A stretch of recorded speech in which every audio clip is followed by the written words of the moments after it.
Ma'am, that bag needs to be sized. Policy is policy. The words sliced through the busy gate area at Hartsfield-Jackson Atlanta International Airport like a blade. Dr. Maya Richardson looked up from her boarding pass to see Patricia Knox, the gate agent, pointing directly at her worn leather messenger bag, with the kind of authority usually reserved for catching criminals red-handed. Have you ever been singled out in a crowd? Maya was about to experience every traveler's nightmare, the kind that turns a routine flight into public humiliation.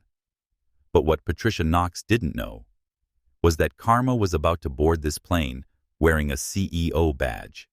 It's clearly within regulation size, Maya replied, her voice steady, despite the eyes now turning toward her.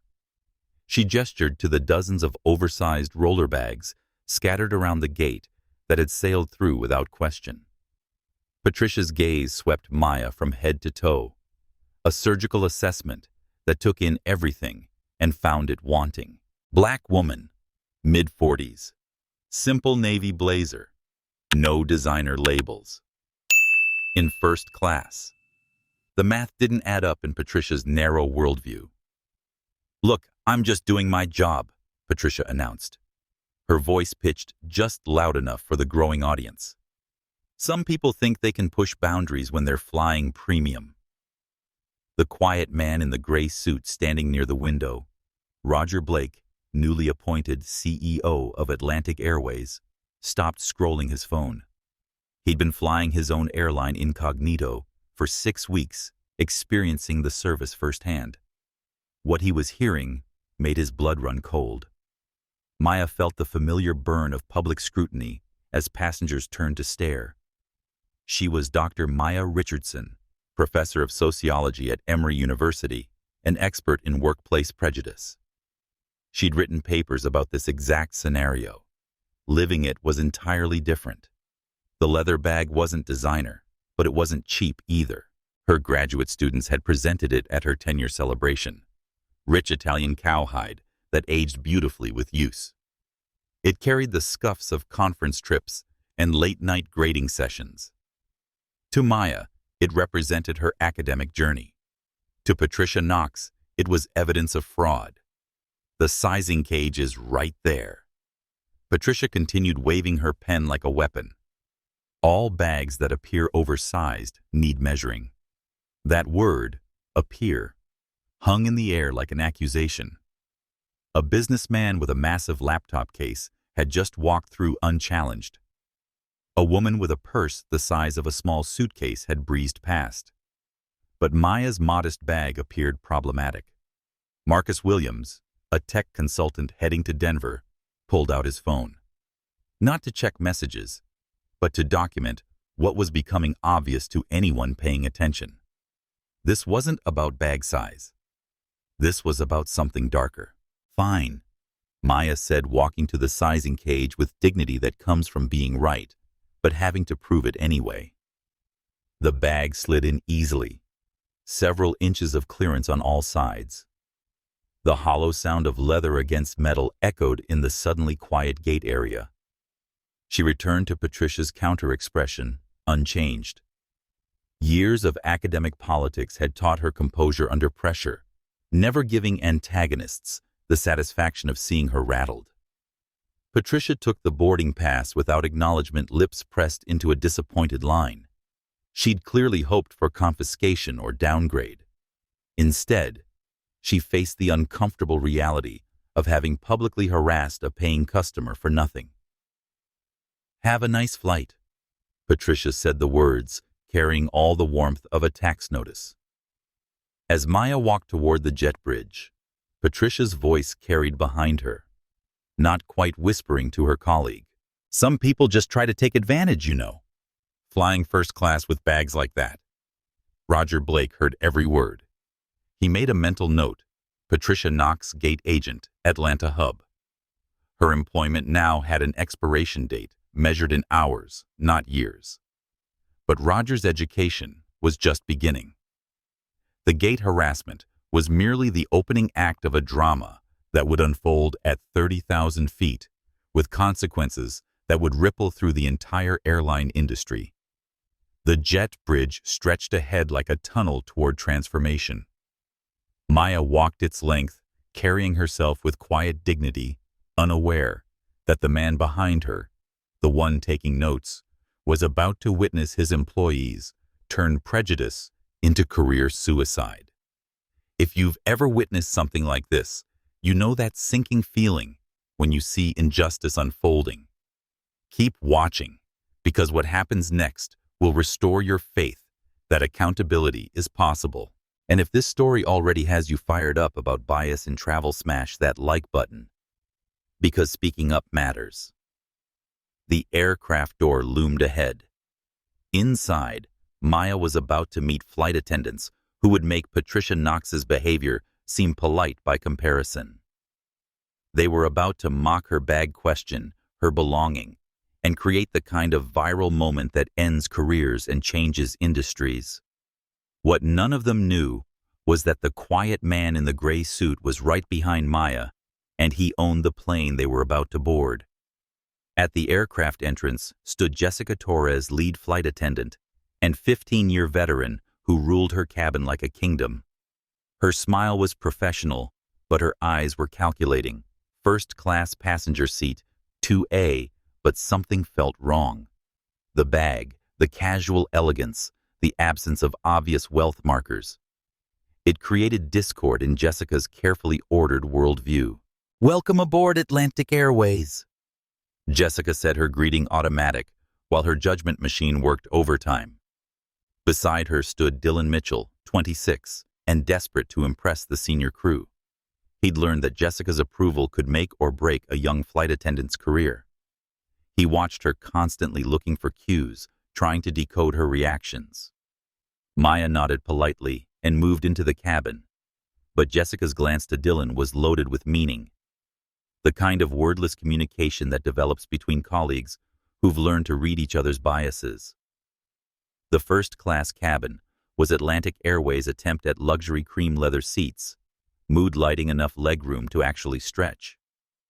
Maya found 2A, slipped her bag underneath, and pulled out her tablet. Simple, normal, unremarkable. But Jessica Torres wasn't done with her assessment. "Dylan," Jessica said, stepping toward the galley where she thought their conversation wouldn't carry. She was wrong. Aircraft acoustics are notorious for amplifying exactly what you don't want heard. "Did you see the woman in 2A? Jessica's whisper was about as subtle as a foghorn. Dylan nodded eagerly, unsure where this was heading, but hungry to be included. "The professor-looking one.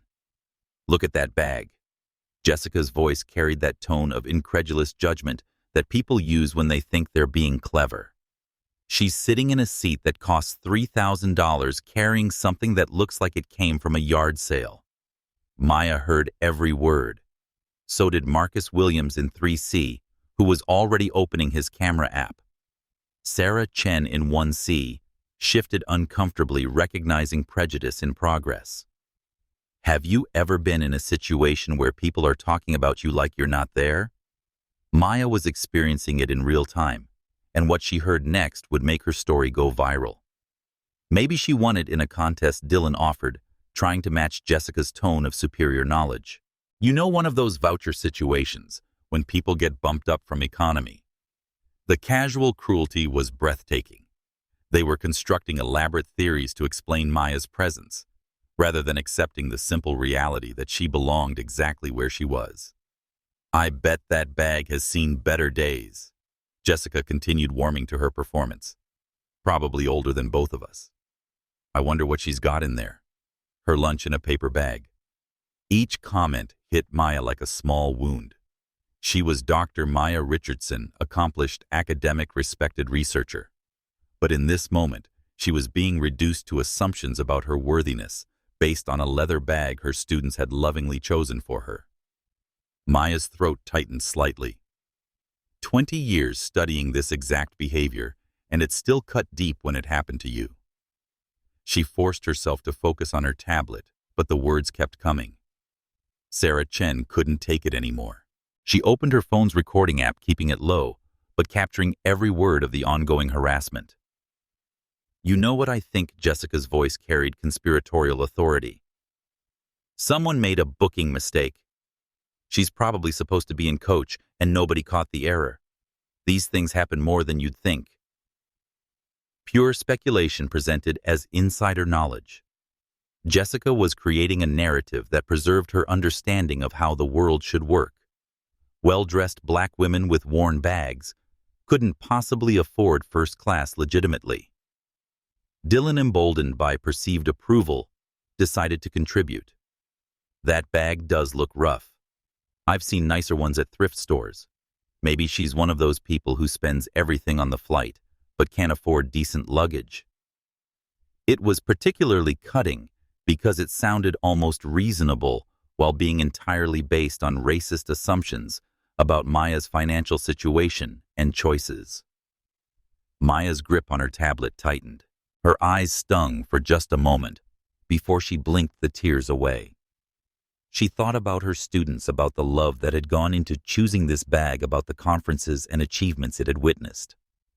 But here, 30,000 feet from home, it was being treated as evidence of her unworthiness. What Maya didn't know was that her husband was walking down the jet bridge at that exact moment.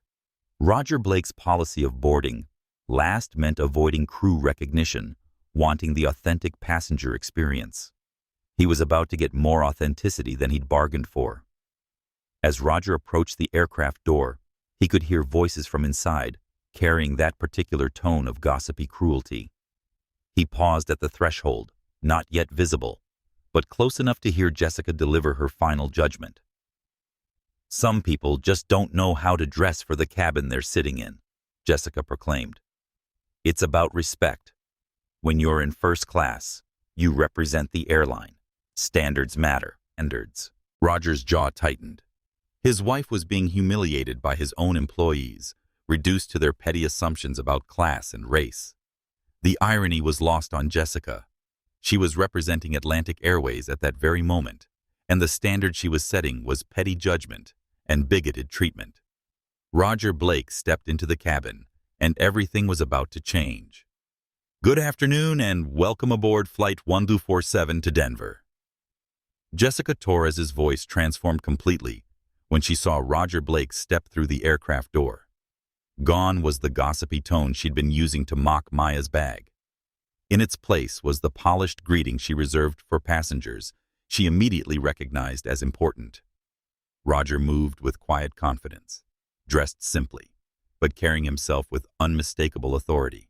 Jessica had learned to read passengers quickly in 15 years of service, and this man radiated the kind of understated power that usually meant corporate executive or high-value frequent flyer.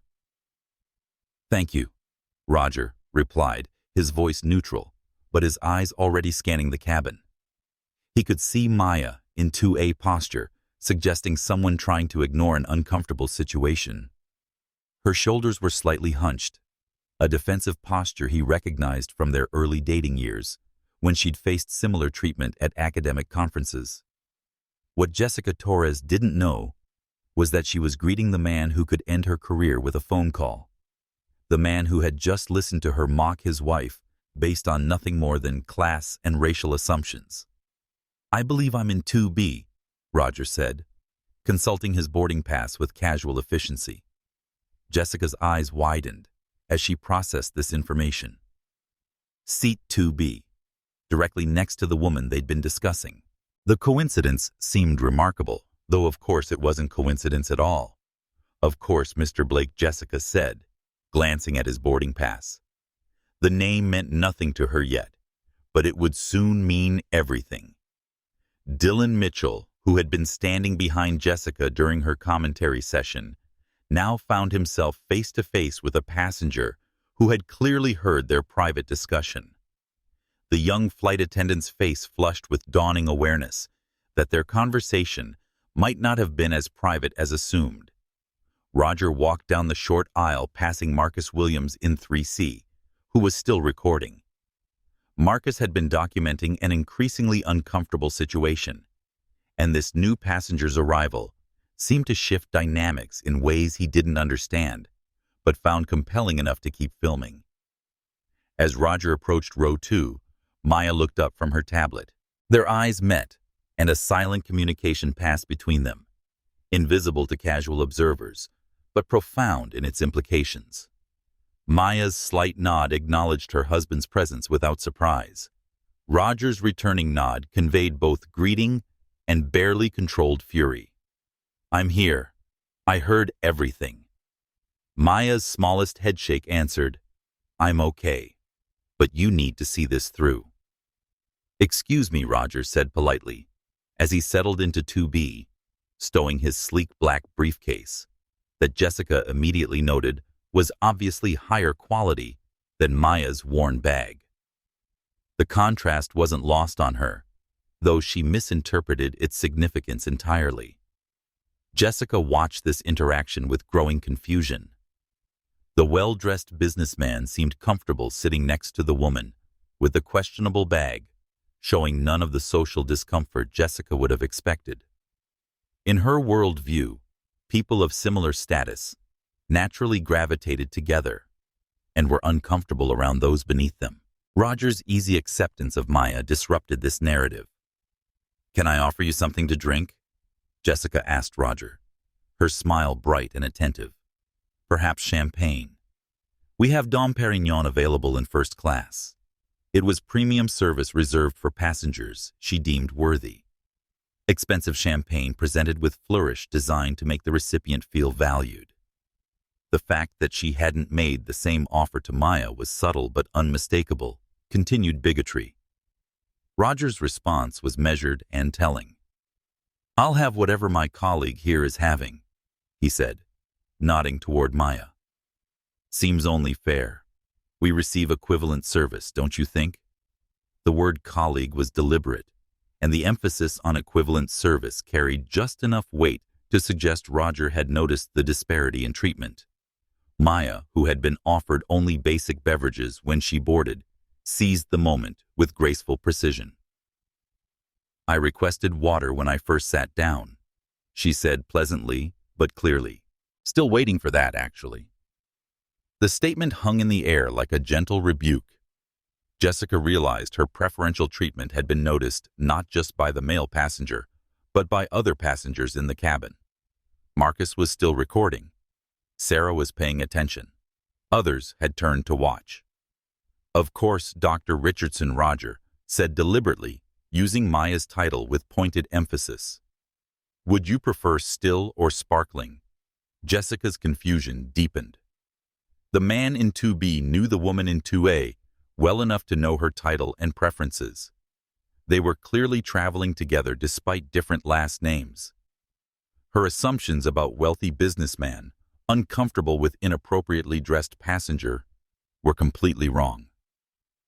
Dylan Mitchell, watching this exchange with growing anxiety, began to sense the situation spiraling beyond their control. The commentary that had seemed like harmless workplace gossip minutes earlier now felt like a minefield of potential problems. "I'll get those beverages right away," Jessica said, retreating toward the galley with less composure than she'd shown all day. As she walked away, she heard Roger and Maya begin quiet conversation, the comfortable exchange of two people who knew each other intimately. "How was your conference?" Roger asked, his voice carrying barely restrained anger beneath the surface pleasantry. "Educational," Maya replied, and Roger caught the double meaning. "Though I suspect this flight is going to provide more research material than the actual event did." Roger's smile was small, but significant. His wife had just been subjected to exactly the kind of institutional prejudice they'd discussed academically many times. Now it was personal, immediate, and happening on his airline under his watch. Jessica Torres, preparing beverages in the galley, found herself trying to rectify a situation she didn't fully understand. She'd clearly misjudged the relationship between row 2 passengers, but didn't yet realize how catastrophically wrong her assumptions had been. If you're watching this unfold and thinking this is about to get good, you're absolutely right. What Jessica Torres doesn't know yet is about to destroy her career. Comment below. Have you ever witnessed workplace bias like this? And if you're already invested in seeing justice served, hit that subscribe button, because karma is about to board this plane wearing a CEO badge. As Jessica returned with beverages, champagne for Roger, water for Maya, both served with equal attention she should have provided from the beginning, she was mentally preparing an apology for the service oversight. What she couldn't prepare for was Roger Blake's next move. The man who had built his reputation on swift, decisive action when corporate culture problems came to light was about to stop being a passive observer and start being the leader his company desperately needed. And Jessica Torres, who thought she was dealing with a minor customer service issue, was about to learn that her career with Atlantic Airways was over. "Here we go again," Jessica muttered under her breath as she returned to the galley loud enough for Dylan and several first-class passengers to hear. The comment carried the weight of someone who felt put upon rather than someone who recognized her own mistakes. Marcus Williams, still discreetly recording, caught every word. His live stream was gaining viewers as word spread across social media that something significant was happening on Atlantic Airways Flight 1247. The hashtag Atlantic Airways Gate was beginning to trend. "Everything okay?" Dylan asked, sensing Jessica's frustration. Jessica glanced back at row 2, where Roger and Maya were engaged in comfortable conversation. The dynamic had shifted in ways that made her uncomfortable, but instead of self-reflection, she doubled down on judgment. "I just find it fascinating," Jessica said, her voice carrying that loaded casualness that precedes workplace gossip, "how some people present themselves when they travel." She was seeking validation from Dylan that her instincts about Maya had been correct. It's a common psychological defense. When faced with evidence contradicting our prejudices, we often seek confirmation from others rather than examining our assumptions. Have you ever watched someone dig their own grave with their words? Jessica Torres was about to create viral content that would end her career, one bigoted comment at a time. "You mean the bag situation?" Dylan asked, taking the bait and glancing toward Maya's messenger bag. "Exactly," Jessica said, dropping her voice to what she thought was conspiratorial whisper. "Look at her seatmate. Expensive suit quality briefcase, obviously understands appropriate travel attire. The contrast is just revealing." What Jessica failed to recognize was that Roger Blake wasn't just Maya's seatmate. He was her partner, someone who knew every story behind every scuff on that leather bag, someone who valued substance over surface appearance, someone whose patience was rapidly evaporating. Marcus adjusted his phone position, ensuring audio quality would capture every word of what was becoming career-ending commentary. His viewer count was climbing toward 50,000 as people shared the stream across platforms. And honestly, Jessica continued warming to her theme. It's not just about appearance. It's about understanding your environment. First class is a certain experience, and when people don't fit that expectation, it affects everyone else's comfort level. This was perhaps Jessica's most damaging comment yet. She was articulating the belief that first-class service wasn't just about amenities, but about maintaining social atmosphere, one that apparently excluded people who didn't meet her appearance standards. Maya's chest tightened as she heard the words. 20 years of studying this exact behavior, and it still stung when directed at you personally. She thought about calling out the discrimination, but her academic training kicked in. Document first, analyze later. Sarah Chen, trying to focus on work, found herself getting angrier by the minute. She opened her laptop, navigated to Atlantic Airways feedback portal, and began composing a real-time complaint, documenting the ongoing harassment. Some people just don't understand the unwritten rules, Dylan offered, trying to agree without fully committing to Jessica's increasingly harsh judgment. But his participation would prove just as career-ending as her leadership. If you're thinking someone needs to shut this down right now, you're not alone. Roger Blake was thinking the same thing. But as a CEO studying his company's culture, He was learning valuable lessons that would inform major policy changes. Keep watching. The education is about to end, and the reckoning is about to begin. You know what really bothers me? Jessica said, apparently unable to stop herself from the commentary destroying her career with every word. It's about standards. When you're representing the airline to other passengers, presentation matters, and some people just don't get it. She had completed the thought this time, and the implication was crystal clear. Some people don't belong. Some people don't understand their place. Some people don't meet our standards. Maya Richardson, despite apparent focus on her tablet, was hearing everything.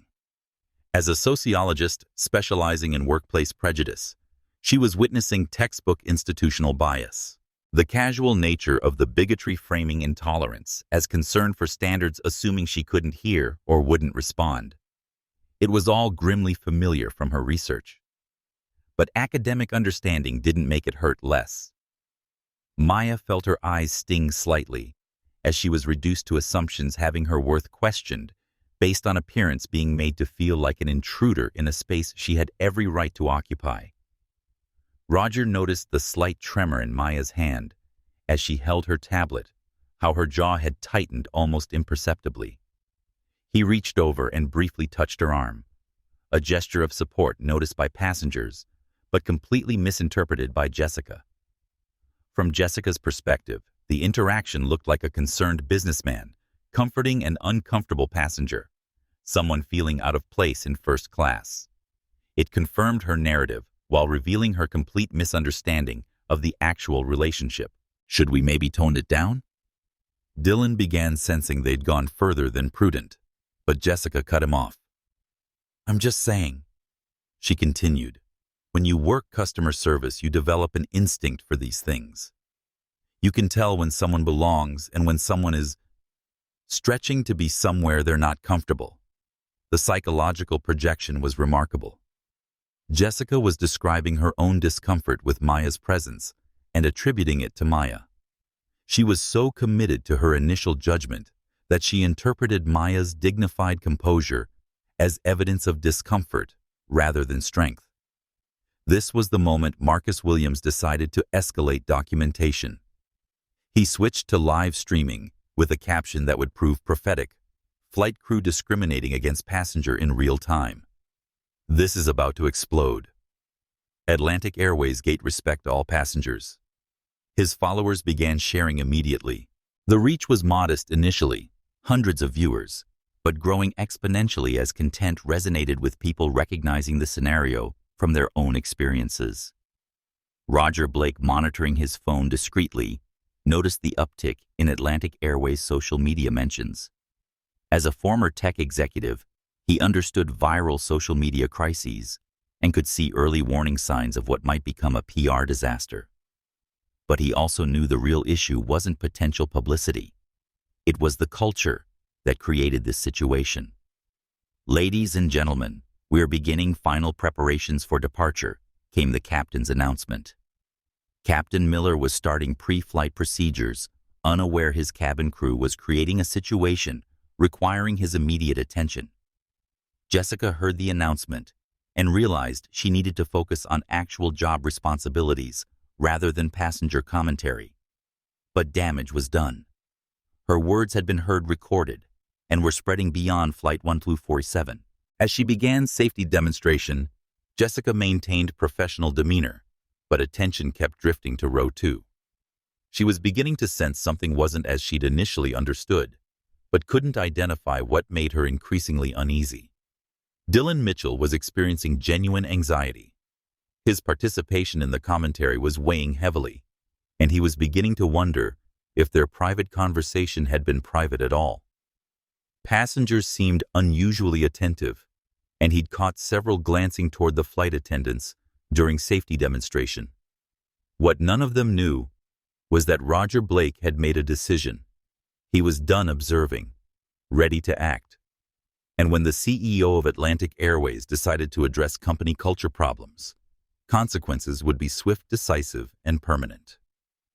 Comment below if you've ever witnessed workplace bigotry like this, And if you're already anticipating the justice that's coming, smash that like button, because what happens next will restore your faith that accountability is possible. The safety demonstration concluded, aircraft pushed back, and Flight 1247 began taxi toward the runway. In minutes, they'd be airborne, and the confined cabin would become a crucible where careers would end, relationships would be tested, and institutional change would begin. Jessica Torres was about to learn that the woman she'd been mocking wasn't just any passenger. Dylan Mitchell was about to discover that following bigoted colleagues wasn't just morally wrong, it was career suicide. But first, Roger Blake was going to reveal exactly who he was and why Jessica Torres had just made the worst mistake of her professional life. The Airbus A320 reached cruising altitude, and the seatbelt sign chimed off. Jessica Torres rose from her jump seat with practiced efficiency, smoothing her uniform and preparing for beverage service. She'd managed to push earlier discomfort about row 2 to the back of her mind, focusing on routine tasks that defined her professional identity. Routine was about to be obliterated. Ladies and gentlemen, this is your captain speaking. We've reached our cruising altitude, and flight attendants are free to begin cabin service. Jessica moved toward her beverage cart, but was interrupted by Dylan Mitchell approaching with anxiety written across his face. "Jessica," he said quietly, "I think we have a problem." She looked up from cart preparation, noting his pale complexion. "What kind of problem?" Dylan glanced toward the cabin, then back. "I've been watching passengers, and I think some were recording earlier when we were talking." The implication hit Jessica like ice water. Their private commentary about Maya's bag might not have been private at all. In the social media age, flight attendant misconduct could become national news within hours. Before Dylan could elaborate, they were interrupted by a call button from row 2. Roger Blake was summoning them. Jessica straightened her uniform and approached with Dylan trailing behind, both trying to maintain professional composure while dealing with growing anxiety about what they might face. "Yes, Mr. Blake," Jessica said, voice carefully neutral. "What can I do for you?" Roger looked up with an expression that was calm but somehow commanding. The pleasant mask had slipped slightly, revealing something harder underneath. "I'd like to speak with you about the service my wife and I have been receiving." The words detonated in the space between them. My wife. The woman Jessica had been mocking, the passenger with the inappropriate bag, was married to the man in 2B. Dylan felt blood drain from his face. Their commentary assumptions, casual cruelty, had been directed at the wife of a passenger who had heard every single word. But Roger wasn't finished. "You see," he continued, voice still calm, but carrying undertones of barely controlled fury, "I've been listening to your service commentary throughout this flight. The observations about my wife's bag being inappropriate for first class. The speculation about whether she belongs here. The general discussion about passenger, what did you call it? Appropriateness." Jessica's mouth went dry. This was worse than social media exposure. This was direct confrontation with a passenger who had witnessed unprofessional behavior and was clearly prepared to escalate. "Sir, there must be some misunderstanding," Jessica began, but Roger raised his hand. "No misunderstanding," he said, his voice dropping to a tone that made both flight attendants instinctively step backward. "I heard you perfectly. Multiple times. What I'm curious about is whether you understand exactly who you've been talking about." He reached into his jacket and pulled out a leather credential holder.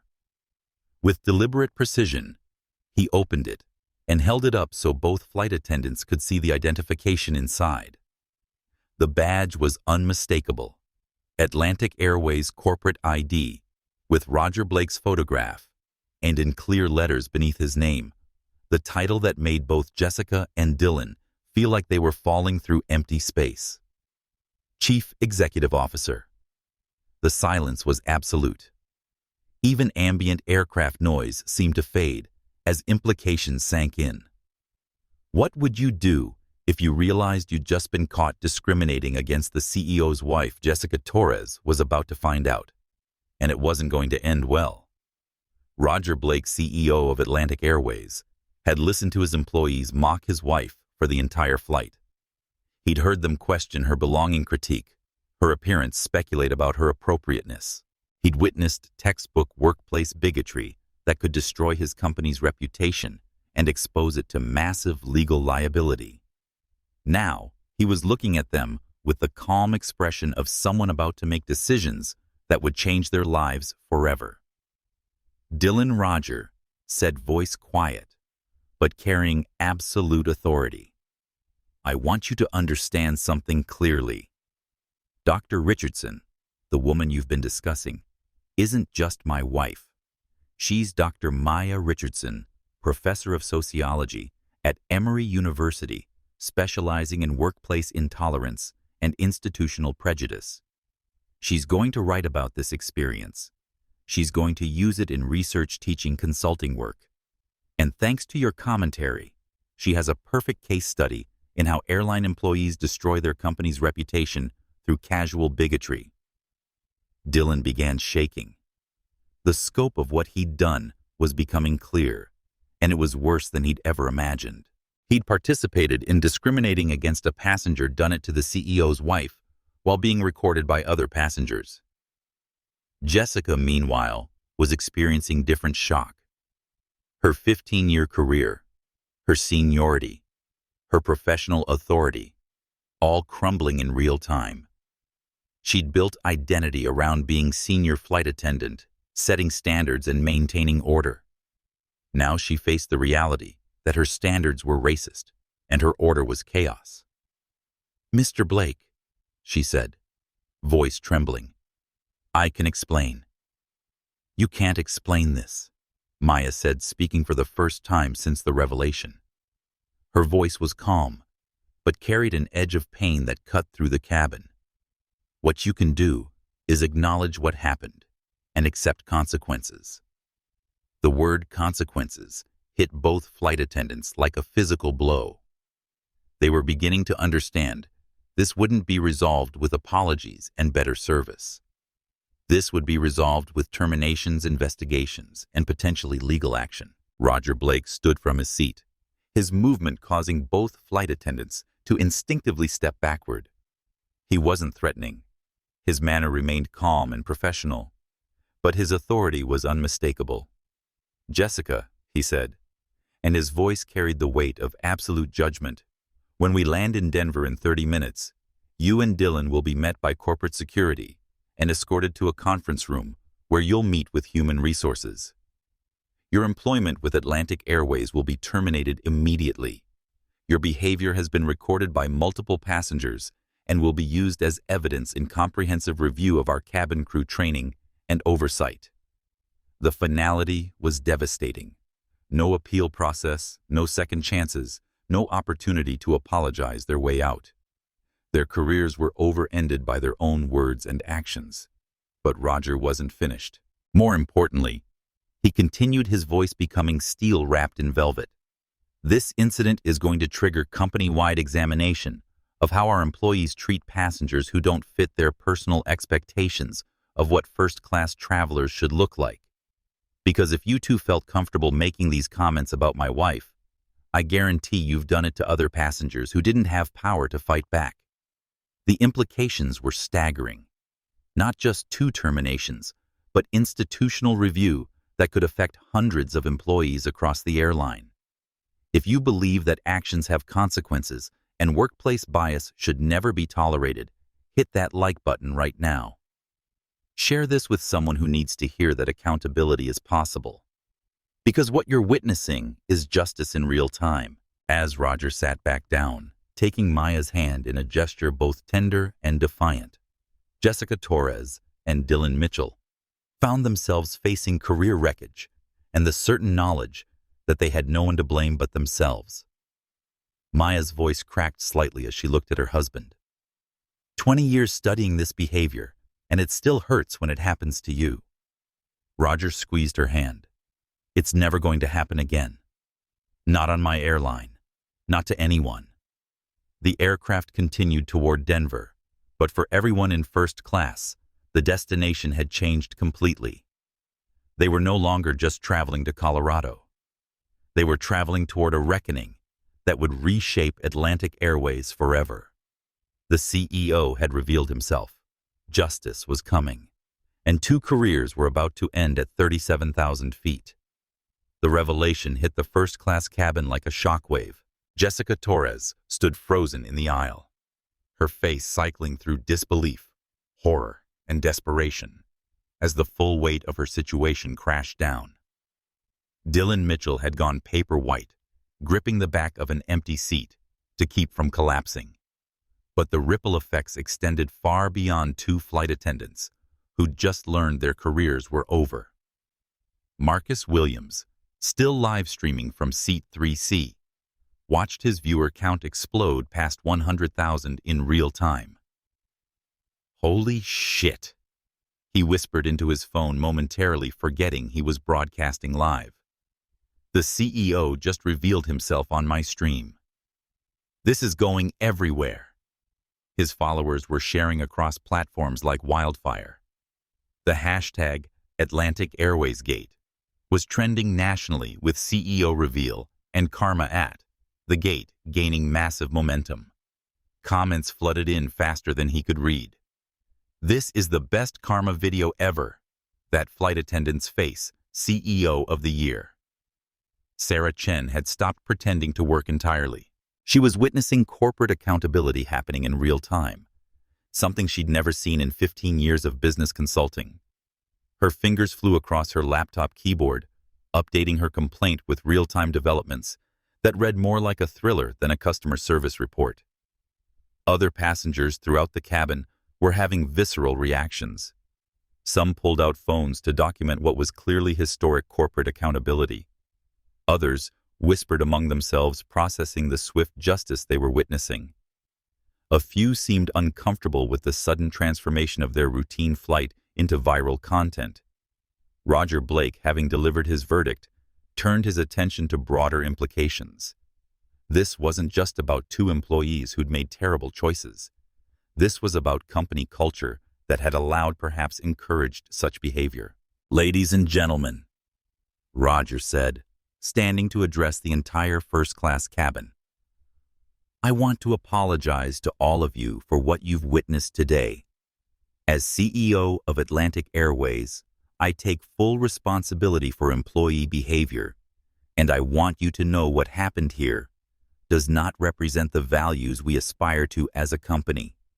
It was extraordinary.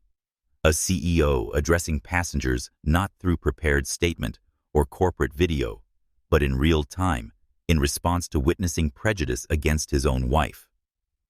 The authenticity wasn't lost on passengers, several of whom began recording Roger's impromptu address. Have you ever seen a CEO take immediate public responsibility like this? Most executives hide behind PR teams and legal departments. Roger Blake was showing what real leadership looks like when someone witnesses injustice firsthand. The treatment Dr. Richardson received today, from the gate agent in Atlanta to the commentary you heard in this cabin, represents leadership failure that starts with me," Roger continued.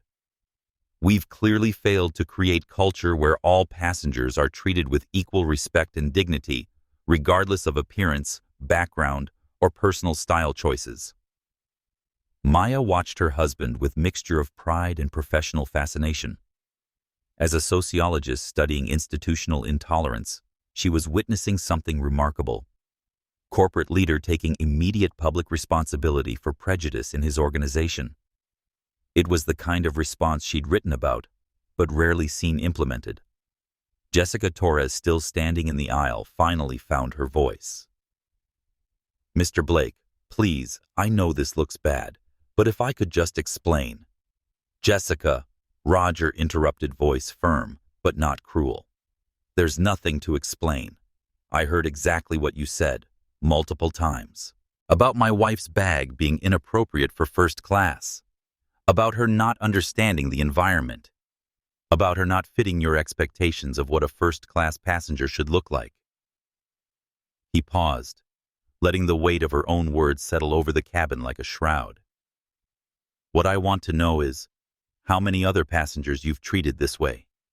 How many other customers have been subjected to your commentary because they didn't meet your personal appearance standards? The question hung like a sword over Jessica's head. She couldn't answer honestly without admitting to years of bigoted behavior.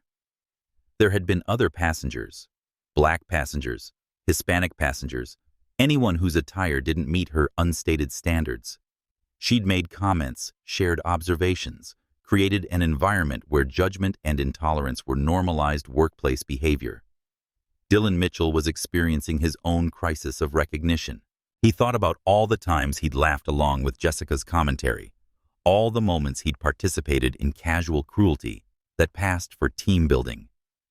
He'd told himself it was harmless workplace banter, but now understood the real impact. I want everyone to understand what's happening next. Roger continued, voice carrying authority, of someone accustomed to making decisions affecting thousands. This incident is triggering comprehensive review of our hiring practices, training programs, and customer service oversight. We're going to examine every complaint filed against cabin crew in the past 5 years, looking specifically for patterns of biased treatment. The scope was breathtaking. Complete audit of airline customer service practices, potentially affecting hundreds of employees and thousands of customer interactions. It was the kind of response academic researchers like Maya advocated, but rarely seen implemented by corporate leaders. Furthermore, Roger continued, we're implementing new policies, making bigoted behavior toward passengers grounds for immediate termination. Not progressive discipline, not additional training. Immediate termination. Marcus Williams, broadcasting to over 150,000 viewers, provided live commentary. This CEO isn't just firing these employees. He's rebuilding the entire company culture. I've never seen anything like this level of accountability. But Jessica Torres wasn't going down without a fight. Her initial shock was transforming into desperate anger.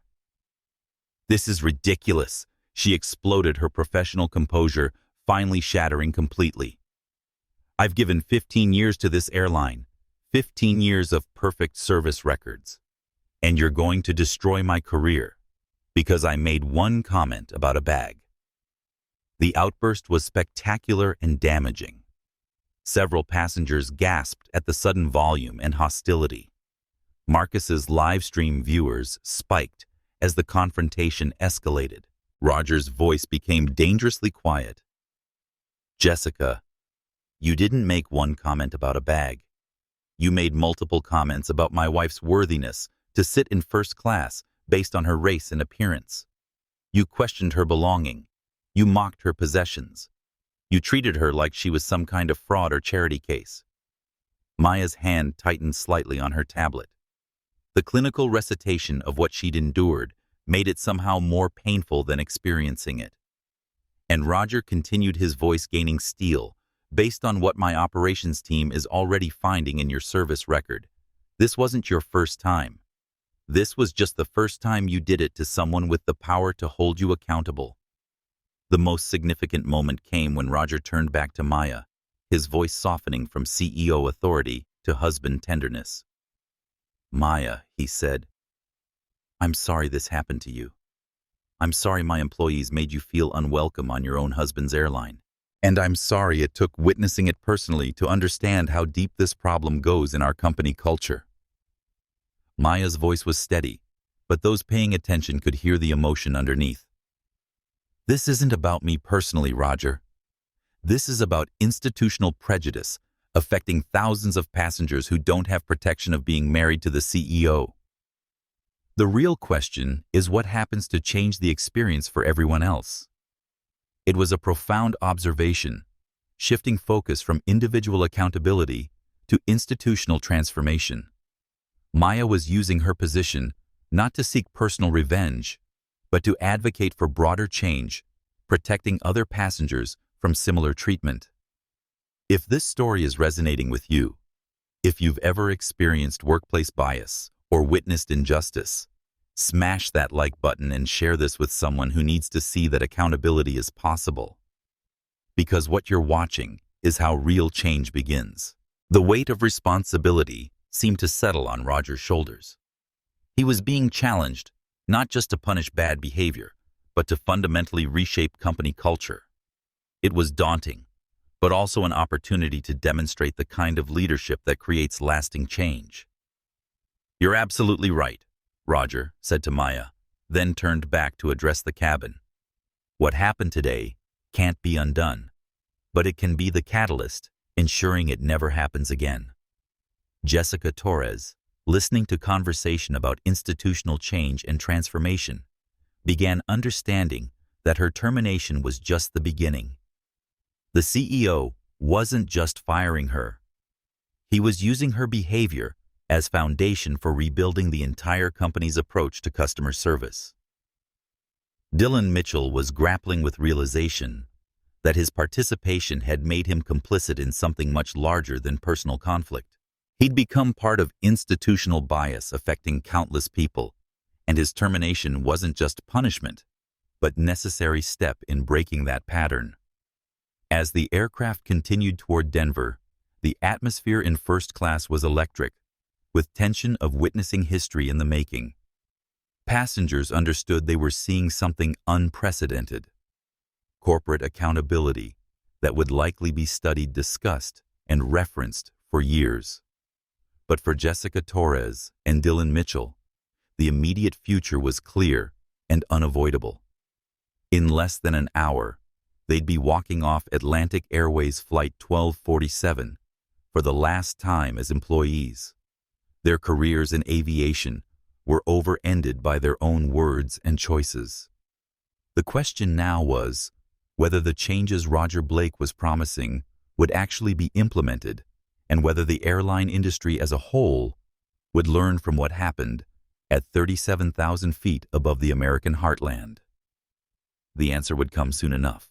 But first, Flight 1247 had to land, and real consequences had to begin. As Flight 1247 continued westward, Roger Blake transformed the first-class cabin into an impromptu command center.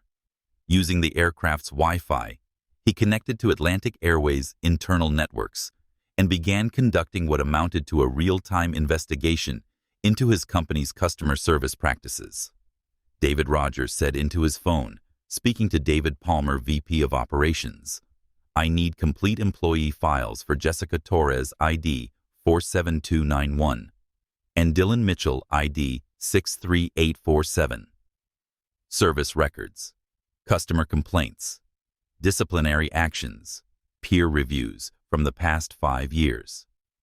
Now, David Palmer, sitting in his Atlanta office, struggled to understand why his CEO was conducting HR investigations from an airplane cabin. "Roger, what kind of in-flight incident are we dealing with?" "We're dealing with cultural collapse of our customer service standards," Roger replied, his voice carrying controlled intensity that his executives had learned to recognize as precursor to major change. "And I want complete documentation before we land." Maya Richardson, observing with the analytical eye of a social scientist, pulled out her laptop and began documenting the incident from her professional perspective. This would become a detailed case study in corporate intolerance and institutional prejudice. Roger, Maya said quietly, "While you're gathering employee data, you should also pull passenger complaint records. Look for patterns in complainant demographics, complaint nature, and resolution outcomes." It was exactly the kind of analysis Maya specialized in, applying sociological research methods to real-world bigotry cases. Roger immediately understood the implications and relayed Maya's suggestion to David Palmer. Marcus Williams's live stream had attracted prominent civil rights activists and social media influencers. His viewer count passed 200,000, with the stream being shared across multiple platforms. Atlantic Airways Gate was trending internationally, with thousands sharing their own experiences of airline prejudice. If you're watching this thinking, "This is incredible," you're not alone. Over 200,000 people are witnessing corporate accountability in real time. If this story is grabbing you, hit that subscribe button, because justice like this deserves to be seen. "This is remarkable," Sarah Chen whispered to her seatmate. "I've never seen a CEO conduct investigation into his own company's practices while the incident was still unfolding. Most executives focus on damage control and legal protection.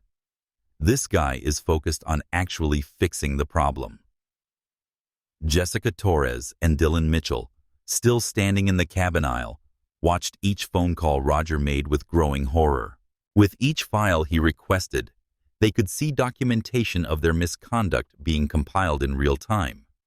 It was like watching their careers being dissected methodically by someone with unlimited access to their employment records. Jessica, Roger said, looking up from his phone. "David Palmer just sent your customer service record. Would you like to know what it shows?" Jessica's face went pale.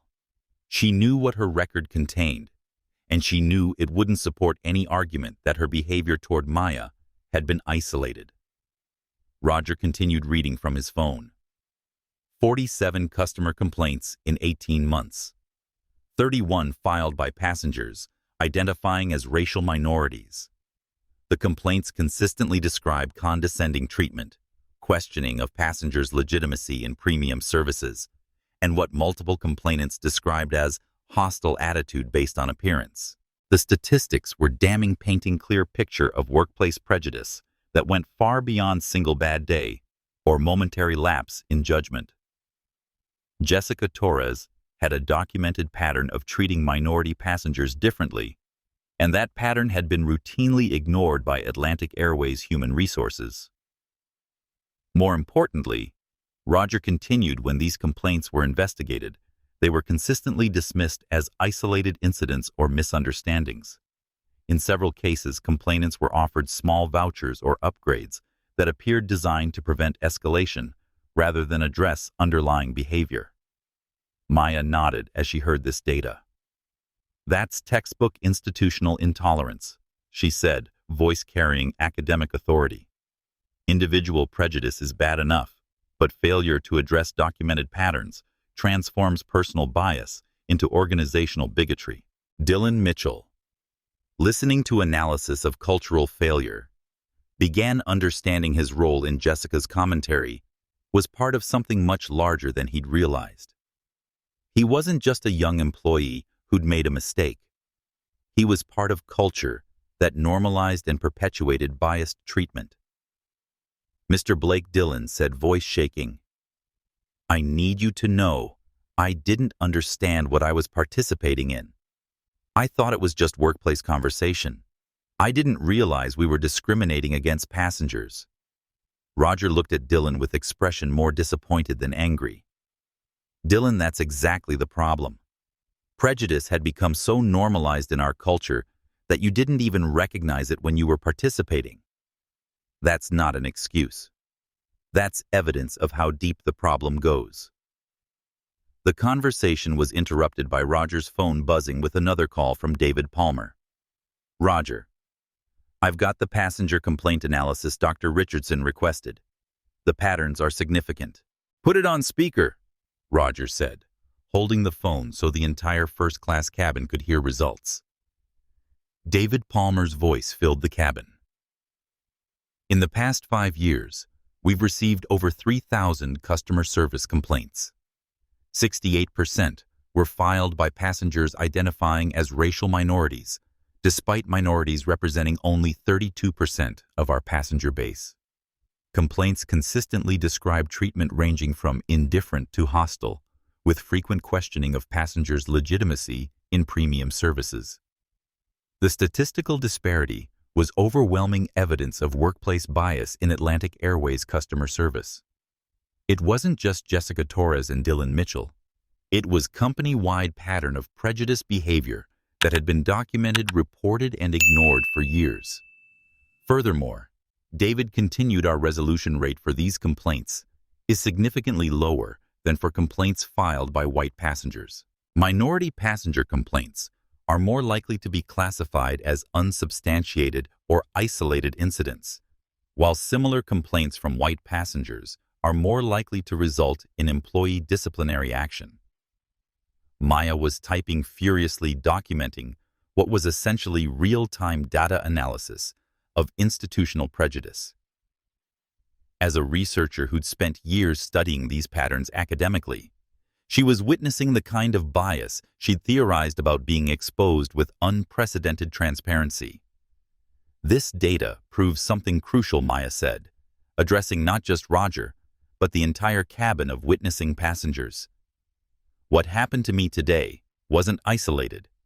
It was part of a cultural pattern of intolerance affecting thousands of passengers over multiple years. But the most significant development came when Roger Blake made a decision that would transform not just Atlantic Airways, but potentially the entire airline industry. David Rogers said into his phone, "Prepare a company-wide memo going out to all 80,000 Atlantic Airways employees before we land. The memo will announce immediate implementation of new anti-bias policies, mandatory retraining for all customer-facing employees, and establishment of independent oversight committee to investigate future complaints." The scope was unprecedented in the airline industry. Complete overhaul of customer service policies triggered by single incident, but addressing cultural problems ignored for years. Jessica Torres, listening to Roger outline changes her behavior had triggered, began understanding the full scope of consequences. Her termination was just the beginning. Her actions had catalyzed transformation of the entire company's approach to customer service. "Mr. Blake," Jessica said, voice barely above whisper, "I want you to know I never intended. I didn't think of it as discrimination. I thought I was maintaining standards."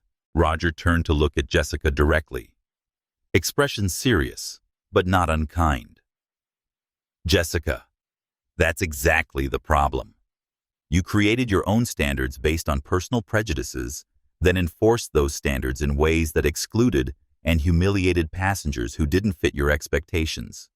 The fact that you didn't recognize it as bigotry doesn't make it less harmful. It makes it more dangerous. What do you think? Is ignorance an excuse for workplace bias? Comment below and let us know your thoughts. And if you're as invested in this story as the 200,000 plus people watching live, make sure you're subscribed for more stories where accountability actually happens. As Flight 1047 began descent toward Denver International Airport, passengers understood they had witnessed something historic. They had seen real-time corporate accountability, institutional prejudice investigation, and beginning of what promised to be significant industry-wide change. But for Jessica Torres and Dylan Mitchell, the immediate future was crystal clear. Their careers with Atlantic Airways were over, and they would be remembered as the employees whose biased behavior triggered one of the most comprehensive airline industry reforms in decades. While Flight 1047 cruised toward Denver, a digital wildfire was spreading across social media platforms at unprecedented speed. Marcus Williams's live stream had become the catalyst for something extraordinary: real-time documentation of corporate bias and immediate accountability, all unfolding in the confined space of an aircraft cabin.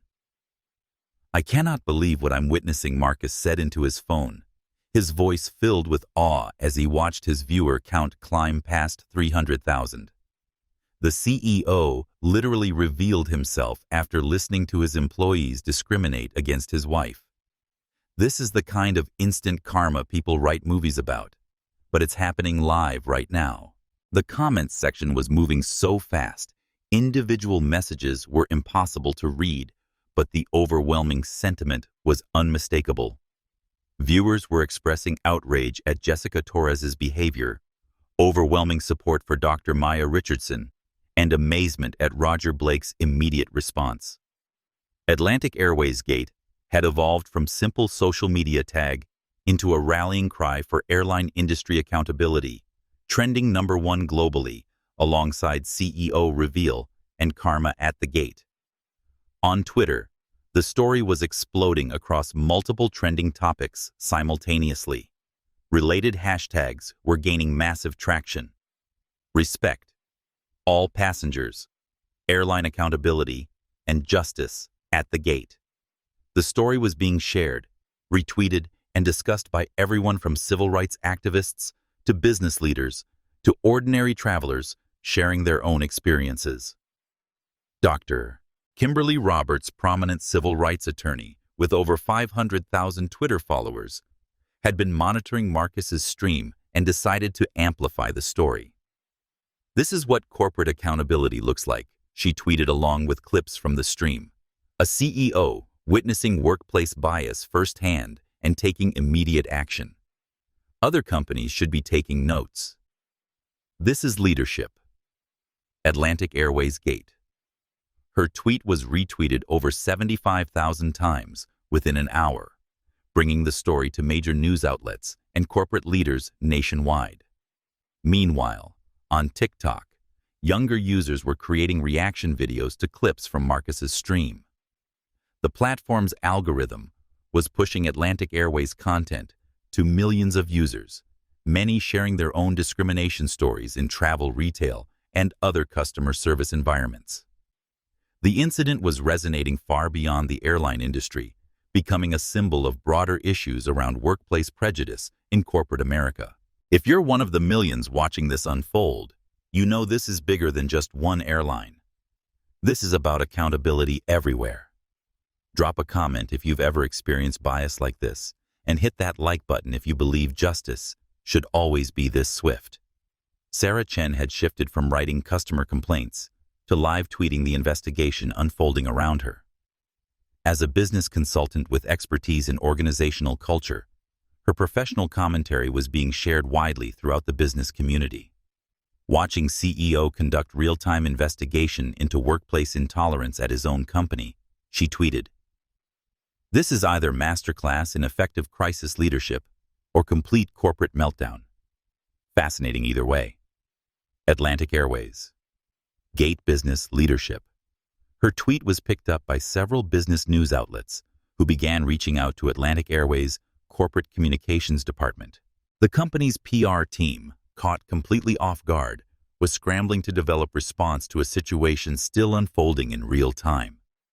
But the most significant social media development was happening on LinkedIn, where professional networking platform users were engaging in serious discussions about workplace prejudice, corporate accountability, and business leader responsibility to address intolerance.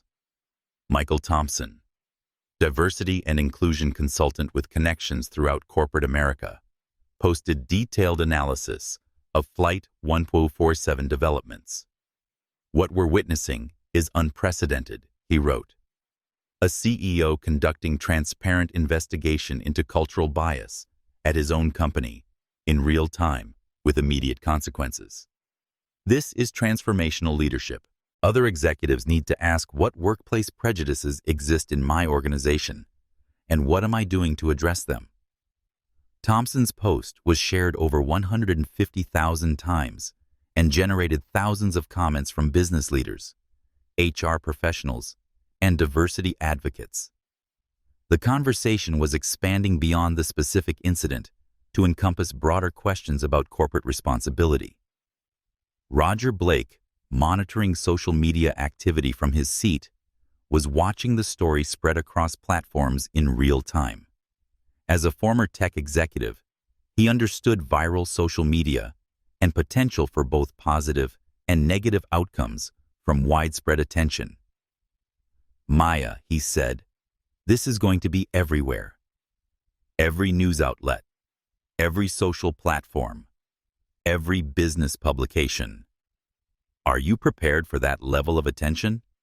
Maya looked up from her laptop with calm expression of someone who'd spent years dealing with public attention around controversial research. "I've been writing about workplace bias for 2 decades, she said. "If my experience today helps other passengers avoid similar treatment, the attention is worthwhile." Her response encapsulated something important about Atlantic Airways Gate explosion. This wasn't just viral entertainment or corporate scandal. It was about using public attention to drive cultural change, benefiting countless other travelers. Jessica Torres, forced to remain in cabin as social media storm swirled around her behavior, was experiencing her own version of viral infamy. She couldn't access social media during flight, but could see other passengers looking at phones, taking screenshots, recording videos. She understood her actions were being documented and shared with potentially millions of people. "This is going to follow me forever," Jessica said to Dylan, voice filled with realization that her bigoted behavior was now permanently preserved in digital format. "Even after we're fired, this will be everywhere." The social media explosion wasn't just about individual accountability. It was driving cultural change in real time. Other airlines were monitoring the story and beginning to examine their own customer service practices. Corporate communications teams across the travel industry were reviewing policies, understanding that the kind of prejudice exposed at Atlantic Airways likely existed in their organizations too. Transportation Secretary Maria Gonzalez tweeted, "Following Atlantic Airways' gate situation closely, all airlines should examine customer service practices to ensure equal treatment for all passengers. Workplace bias has no place in American aviation. Atlantic Airways is setting the standard for accountability." Her tweet was retweeted by thousands of government officials, advocacy organizations, and ordinary citizens, signaling the incident was attracting attention at the highest levels of government. Celebrity reactions were pouring in. Oprah Winfrey tweeted, "Watching real accountability happen in real time. This CEO gets it. When you witness injustice, you act immediately." Atlantic Airways, gate leadership. A tweet that was retweeted over 300,000 times. Actor and activist John Legend added, "This is how you handle workplace discrimination. Swift public and permanent consequences. Other companies take note. Atlantic Airways gate no excuses for bias." As Flight 147 began final descent, the social media storm showed no signs of abating. The story was trending on every major platform, being discussed on news programs, and generating policy discussions in corporate boardrooms and government offices nationwide. Marcus Williams, still broadcasting as the aircraft descended, summarized the significance. "We're about to land, but this story is just taking off." What started as one woman being discriminated against has become a global conversation about workplace bias, corporate accountability, and the power of transparency. This is history being made in real time, and over 300,000 of you are witnessing it live. Have you ever seen accountability happen this fast? Comment below with your thoughts. And if you believe this story needs to be shared everywhere, hit that subscribe button and share this with everyone you know. Because silence enables prejudice, but speaking up creates change. The social media explosion around Atlantic Airways gate had transformed single incident into catalyst for industry-wide change. The question now was whether attention would translate into lasting reform or fade once the next viral scandal captured social media's attention. The answer would be determined by what happened next. On ground in Denver, in Atlantic Airways corporate headquarters, and in boardrooms of airlines across the country. But one thing was certain: the age of social media had made it impossible for companies to ignore or cover up workplace bias. What happened in private was now public, and corporate accountability was no longer optional. It was required. The fasten seatbelt sign chimed as Flight 147 began its final approach to Denver International Airport. The Rocky Mountains stretched endlessly beyond the aircraft windows, their snow-capped peaks catching late afternoon sun. But inside first class, the spectacular scenery went unnoticed. Everyone was focused on the unprecedented confrontation reaching its explosive climax. Roger Blake had spent the last hour methodically building a case against not just Jessica Torres and Dylan Mitchell, but against the entire culture of workplace prejudice that had allowed their behavior to flourish. Now, as the aircraft descended toward what would be the end of two careers and the beginning of industry-wide transformation. He was ready to deliver final judgment. Ladies and gentlemen, Roger announced, standing despite turbulence from descent. Before we land, I want everyone to understand exactly what happened here today and what's going to happen next. Marcus Williams adjusted his phone to capture Roger's final address, knowing his viewer count had passed 400,000, and that this moment would be seen by millions more through shares and news coverage. What you witnessed was not an isolated incident. Roger continued, voice-carrying authority of someone who'd spent the flight conducting thorough investigation. Jessica Torres has a documented history of biased behavior. Dylan Mitchell participated as part of what had become normalized workplace culture.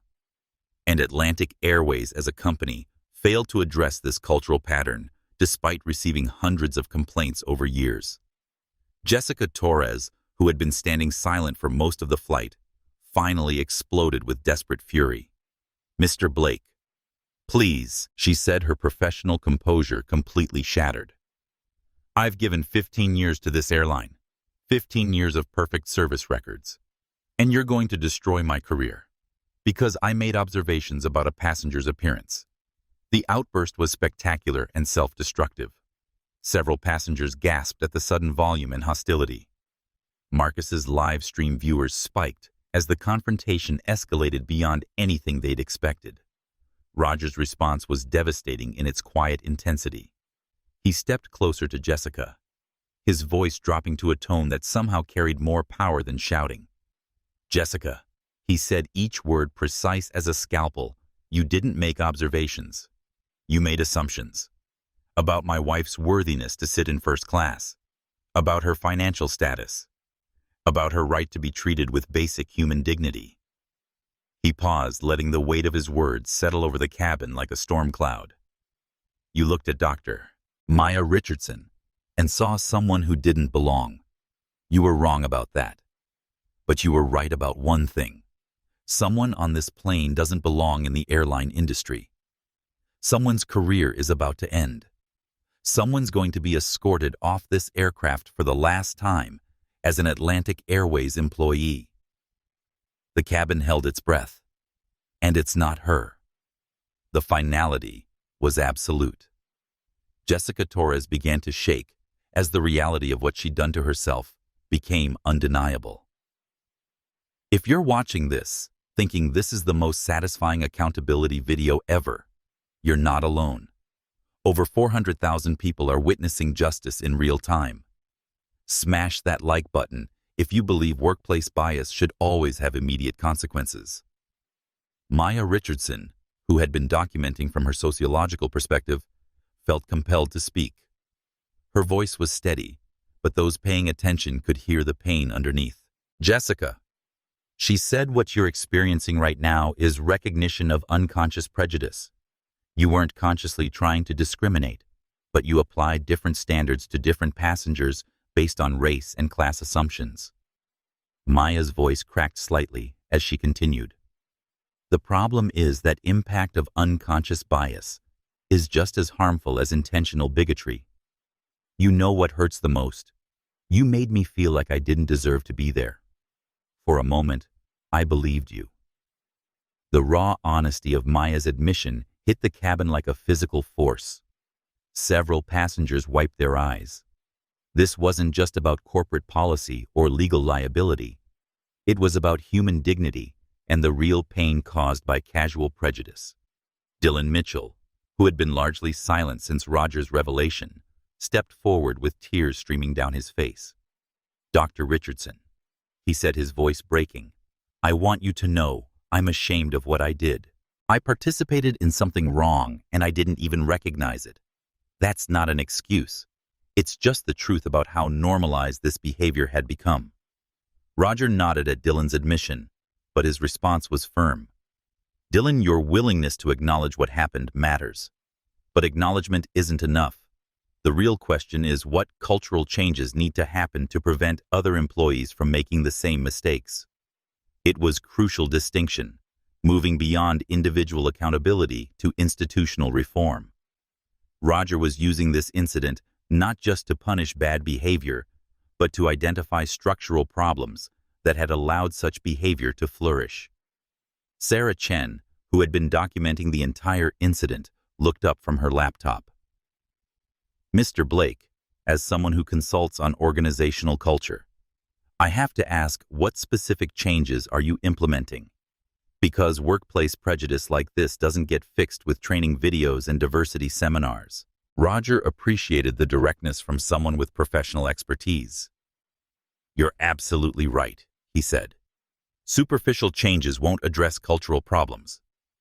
Here's what we're implementing immediately. He pulled out his phone and began reading from notes compiled throughout the flight.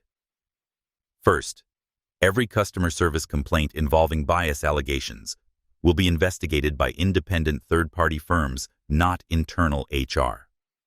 Second, all customer-facing employees will undergo prejudice recognition training developed by external experts.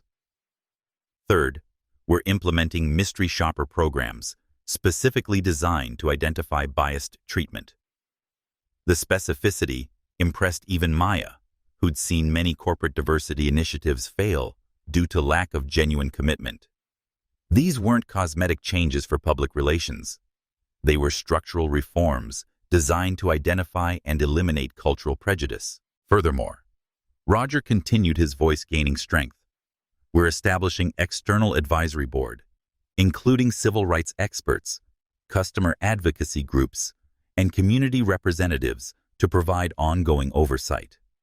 This won't be internal initiative that can be quietly abandoned when media attention fades. It will be externally monitored and publicly reported. Marcus Williams whispered into his phone, "This is unprecedented. I've never seen a CEO commit to this level of external oversight. Either this is genuine transformation or the most elaborate PR performance in corporate history." But Jessica Torres wasn't going down without a fight. Her initial shock was transforming into desperate rage as she realized the full scope of what was happening to her career. "This is insane," she shouted, her voice carrying throughout the cabin.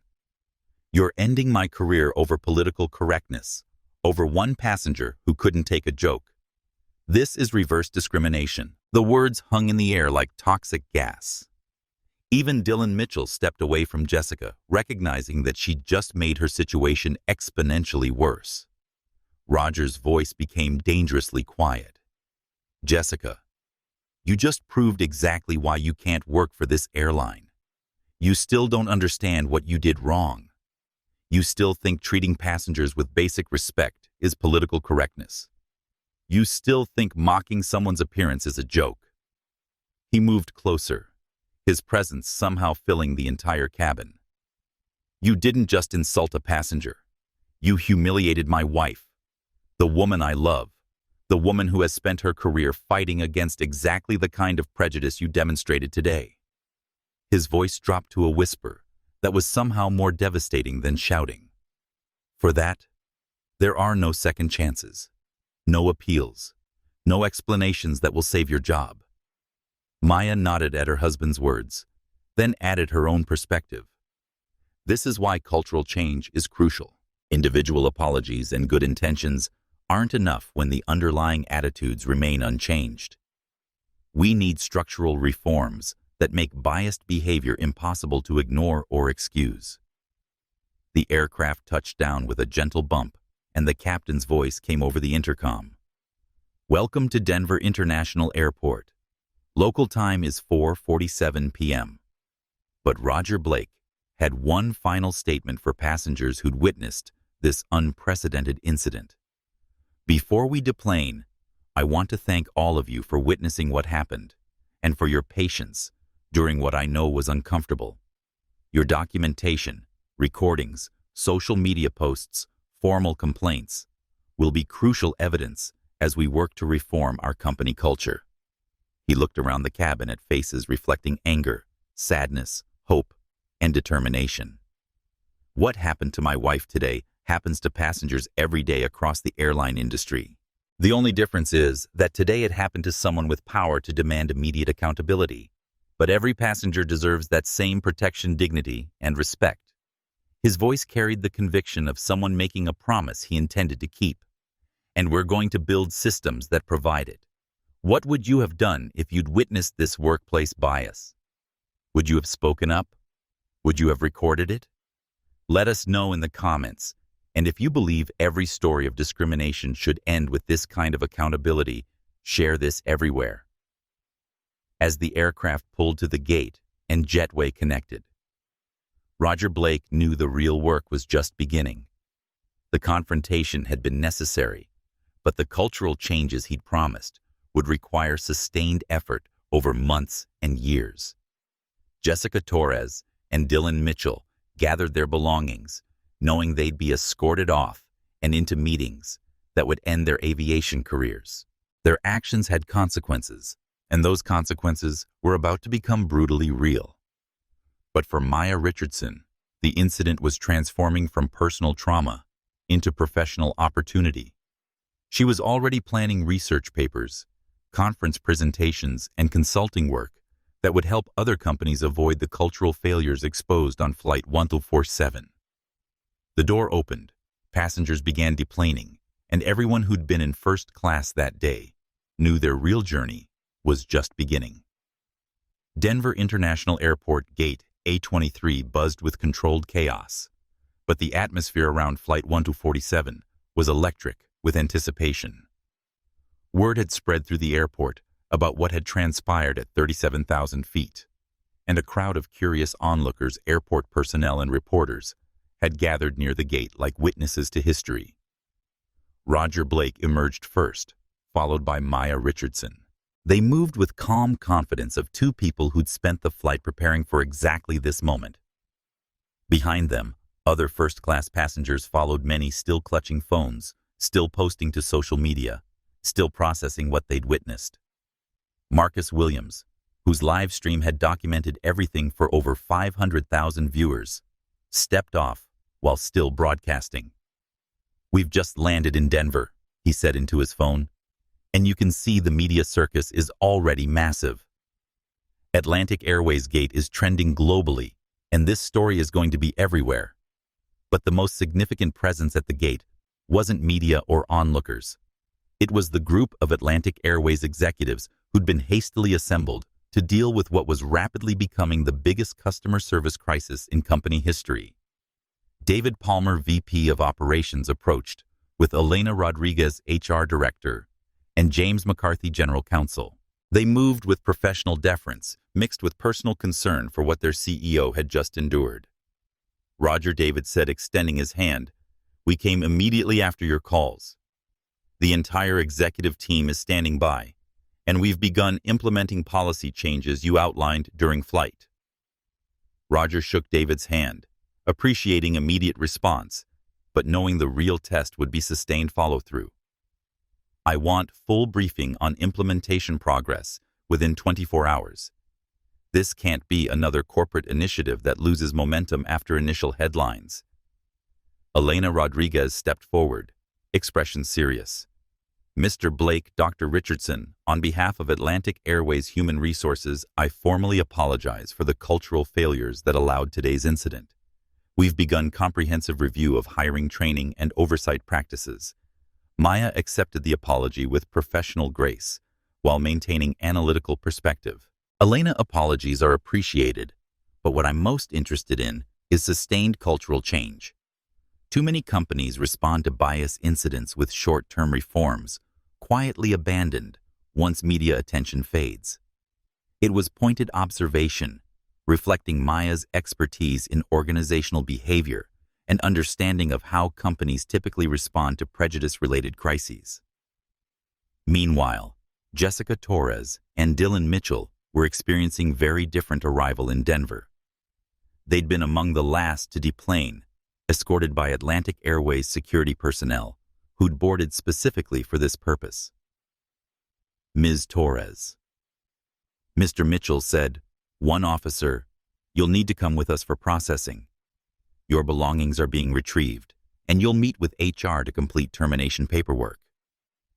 Jessica's face was ashen as she walked through terminal, knowing her 15-year career was ending in public humiliation and professional disgrace.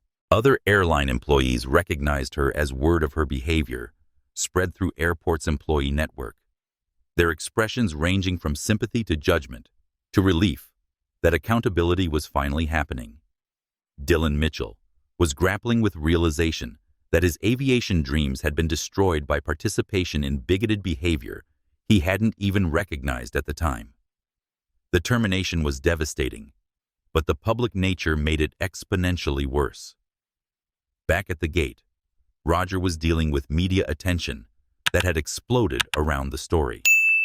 Jennifer Walsh from CBS Denver approached with camera crew representing dozens of media outlets now covering the incident.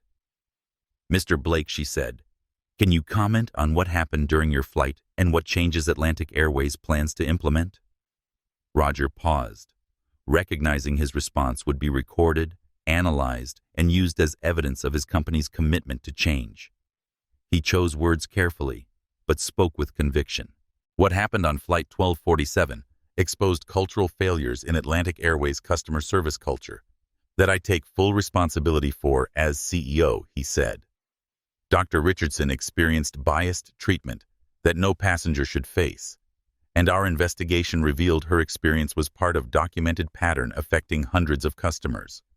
The reporter pressed for specifics about planned reforms, and Roger provided detailed overview of third-party oversight, external advisory board, and mystery shopper programs announced during flight. "These aren't temporary measures for media attention," Roger emphasized.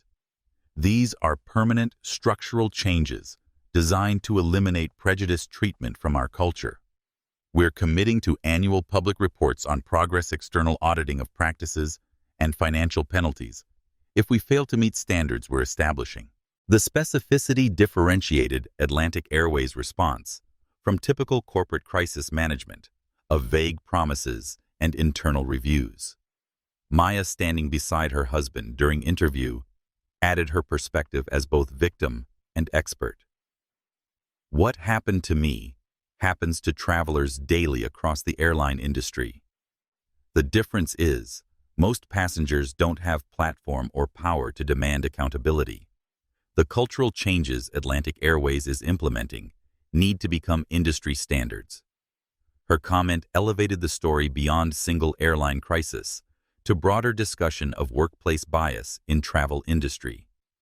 If you believe this kind of accountability should happen every time someone faces workplace discrimination, hit that like button and share this story. Because what you've witnessed is how change actually happens when leaders choose justice over cover-ups. As interviews concluded and immediate airport chaos subsided, Roger and Maya made their way to ground transportation.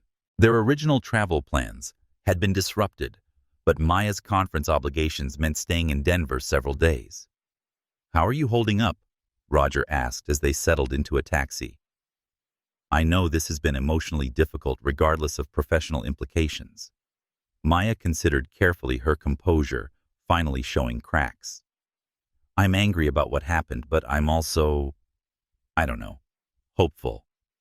If my experience results in cultural changes protecting other passengers from similar treatment, then maybe the humiliation was worthwhile." It reflected Maya's academic training and social justice orientation, but Roger could see the personal cost in his wife's eyes.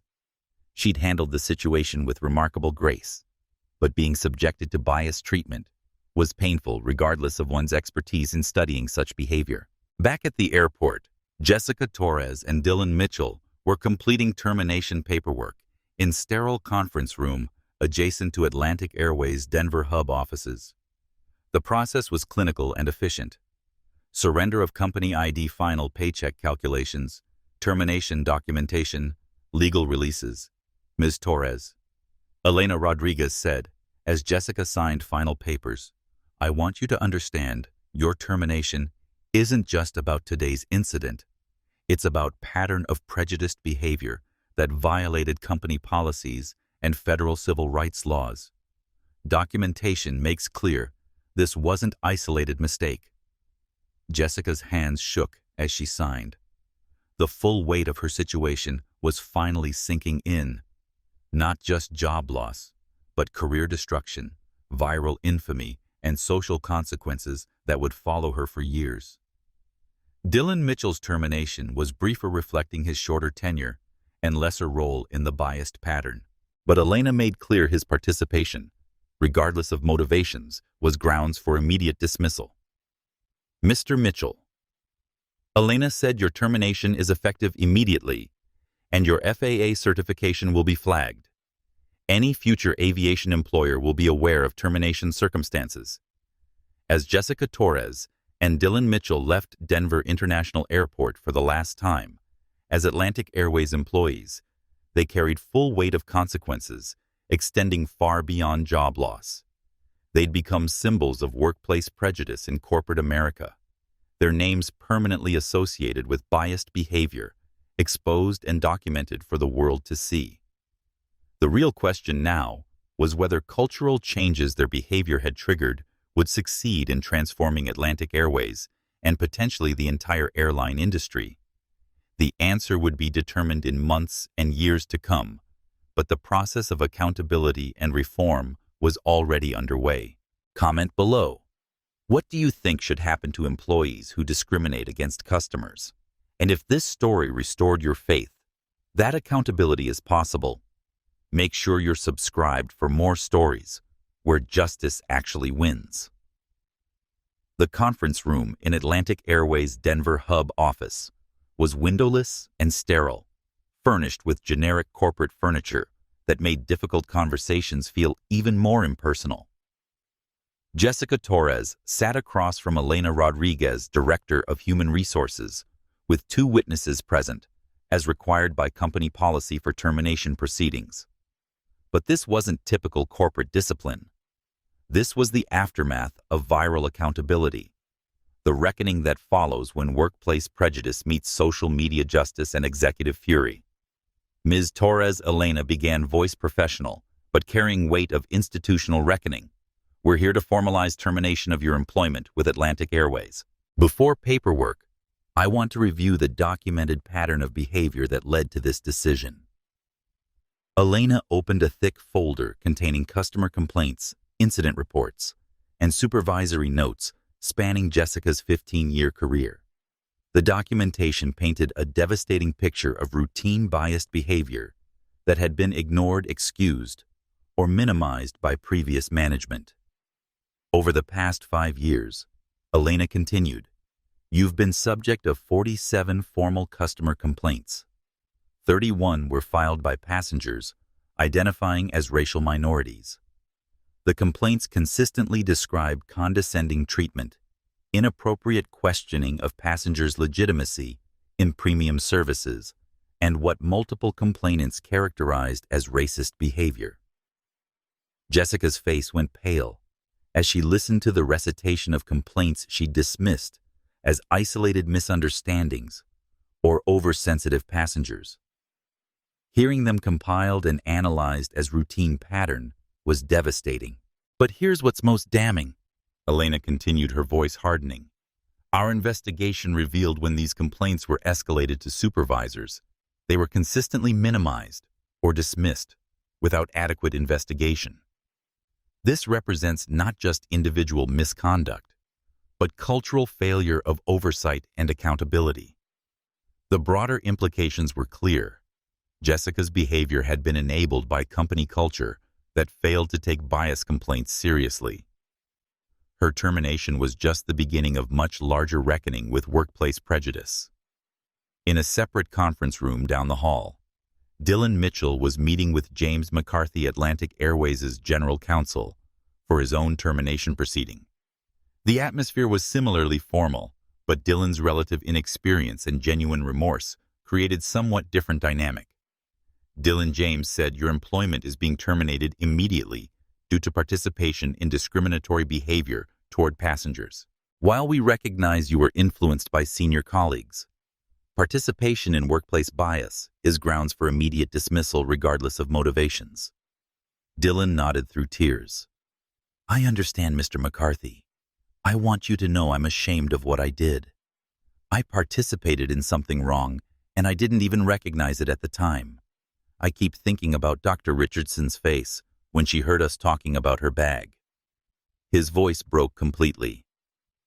How do I live with knowing I made someone feel that way? James appreciated Dylan's honesty, but legal and policy implications left no room for leniency. Your willingness to acknowledge what happened is noted, Dylan. However, impact on passengers was real, and viral nature of the incident means Atlantic Airways must demonstrate zero tolerance for prejudiced behavior. But the most significant moment came when Elena addressed Jessica directly about broader implications of her behavior. Jessica, Elena said, leaning forward with expression of barely controlled anger. I want you to understand, your termination isn't just about punishment. It's about cultural change. Your behavior exposed routine failures in our company culture, requiring comprehensive reform. Elena's voice gained intensity. Do you have any idea how many passengers you've humiliated over the years? How many people left our flights feeling diminished, questioned, made to feel like they didn't belong? Jessica tried to interrupt, but Elena continued. We found 17 separate incidents where you questioned Black passengers' ticket legitimacy. 12 times you suggested Hispanic travelers might be in wrong cabin. You've made Asian passengers prove their English comprehension before serving them. The litany was damning, painting picture of employee whose prejudices had become routine workplace behavior. I never meant, Jessica began weakly. Intent doesn't matter. Elena cut her off. Impact matters. And your impact has been devastating for countless passengers who just wanted to travel with dignity. Meanwhile, across Denver at the Colorado Civil Rights Commission headquarters, Commissioner Maria Sanchez had been monitoring Atlantic Airways Gate social media coverage and was preparing to launch formal investigation into routine bias in Colorado's transportation industry. This incident suggests cultural prejudice affecting thousands of travelers, Commissioner Sanchez told her staff. We need to investigate not just Atlantic Airways, but potentially other airlines operating in Colorado airports. If biased treatment has become normalized in the industry, we need comprehensive reform. State-level attention elevated the incident from corporate crisis to potential regulatory action, with implications extending far beyond Atlantic Airways to the entire airline industry operating in Colorado. Back at Atlantic Airways Atlanta headquarters, Roger Blake was conducting an emergency meeting with his entire executive team. The agenda was comprehensive: immediate policy changes, routine investigations of historical complaints, external oversight implementation, and response management for what was rapidly becoming national story. I want to be absolutely clear, Roger told his executives. This is not a public relations crisis we're managing until media attention fades. This is cultural transformation we're implementing permanently. The routine prejudice exposed today exists throughout our company, and we're going to identify and eliminate it thoroughly. David Palmer, VP of Operations, presented preliminary findings from company-wide review launched during Roger's flight. We've identified similar patterns of biased behavior at hubs in Atlanta, Chicago, Los Angeles, and Miami. The problem isn't isolated to individual employees. It appears embedded in our service culture. The scope of cultural bias was worse than Roger had feared. What happened to Maya wasn't isolated, but part of company-wide pattern affecting thousands of passengers over multiple years. We're implementing immediate changes, Roger announced. Effective tomorrow morning, every customer service complaint involving bias allegations will be investigated by external consultants, not internal staff. Every customer-facing employee will undergo mandatory prejudice recognition training developed by civil rights experts.